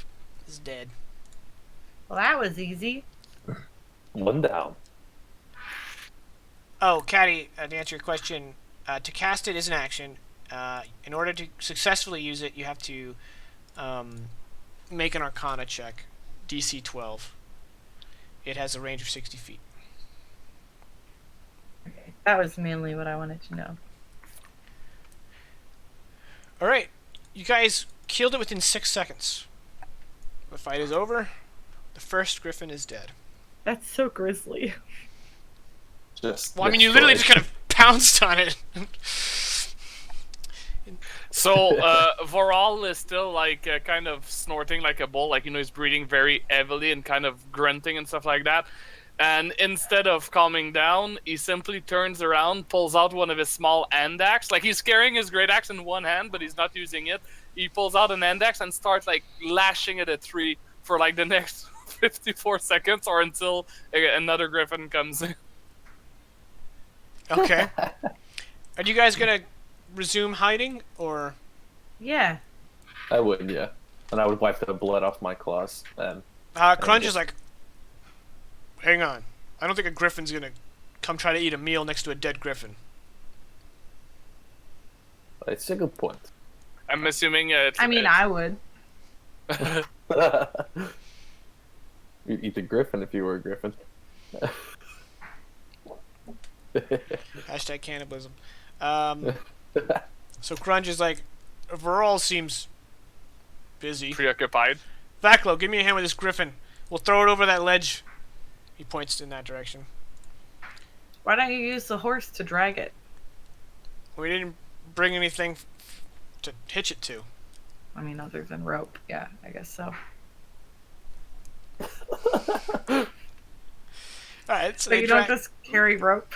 I mean, Vaclo has 18 strength. Crunch has 18 strength. I think they can manage dragging I think it. they're fine. Yeah, and they just kind of push the griffin over, and it goes tumbling down. And then Crunch just makes a symbol for everyone to resume their positions. And I'm assuming it's going to take more than 1 minute. Yeah. I'm at exhaustion level 2. Ooh. Yep. Okay, exhaustion level 2, I think that means your speed is halved. Yeah, Yep. speed test. Okay. But I resume hiding. Alright, so remember, you guys have advantage on your stealth checks because you're under your canopy and you're hiding from things above you. Which means Vaclo has just a straight stealth roll. Oh yeah, 22. Sneaky kitty. And My Crunch, camera died. your camera died? Yeah, my phone ran out battery. You should have plugged it in. It was plugged in for 3 hours before Crunch the has thing. a plus It 2, really burned. so he got an 11. That's funny. I rolled with advantage and it ended up actually being the result. Okay, so Caddy, you hidden. Veral, you hidden. Talon, you hidden. As another Griffin is going to come because you know what? Damn it. They can't resist the horse. Tasty horse. Tasty horse. But it'll never know how tasty this horse is. Well, if we do our job, That's I think we true. will. This time, it only gets to about here. And it's still about 15 feet off the ground. And it spots Vaclo and Crunch. Caddy got a 16, okay. And it kind of like stops and it looks around and yeah, let's roll initiative. And this time I'll remember Vaclo.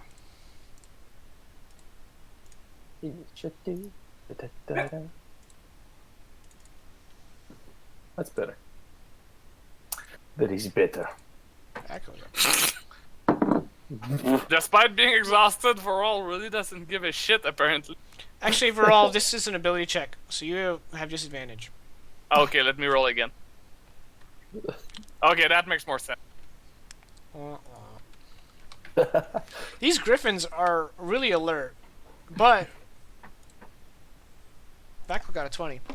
Oh, you have a disadvantage on this as well, Astro. Oh yeah. Let's roll it again then. Alright, Veral, since you're a player character, you're gonna go before Crunch. Sure. Okay, I don't think... Does Vaclo have any ranged weapon of any kind? No. Okay, and then he's just gonna emerge from hiding, scroll in hand. He's gonna Arcana check. Because it's too high for him to attack with his sword. Yep. He does have a longbow, actually. But, Oh, he does. I mean, that's what these scrolls are for. So, here we go. 50-50. Oh, that's a crit. He casts it like someone who attended one of the colleges of school of magic, and he conjures a from the scroll kind of disappears and shoots out of his hands, and for a moment it looks like confetti, and then it turns into a thick, sticky web. It fills a 20-foot cube, so basically it just kind of encircles potentially, and it makes a dex saving throw. Off the top of anyone's head, how do scrolls work with saving throws? I think it's against the scroll itself. Right. Yeah. But what is the scroll's saving throw? I think it's basic. Last time I read it, I think I read 11, but you should double check that. Yeah. Like I think it's based on the spell difficulty. Like on the scroll, for example, if the mage that imbued it, his spell DC is 15, I think it stays 15. The spell is 15. So even if it's a mage that has a spell DC of 18 casts it, it's still 15 because that's what was imbued So in it's the just scroll. it's flat 15. I mean, Or flat whatever was imbued in the scroll. oh, okay. Well, let's just Yeah. call it 15. That's nice. All right. So the yeah. So it's going to be a dex save DC 15, and the Griffin I believe has a +2 dex, or is it +3? It's +3. No, it's +2. Okay. So 13 or up on this is a save. Ha! Oh. I don't think that's a save. Yeah, no. The creature, the griffin immediately comes to the ground, covered in the web. It is restrained as long as it remains in the webs or until it breaks free. So now it has to make a strength check to get out of it. It is restrained.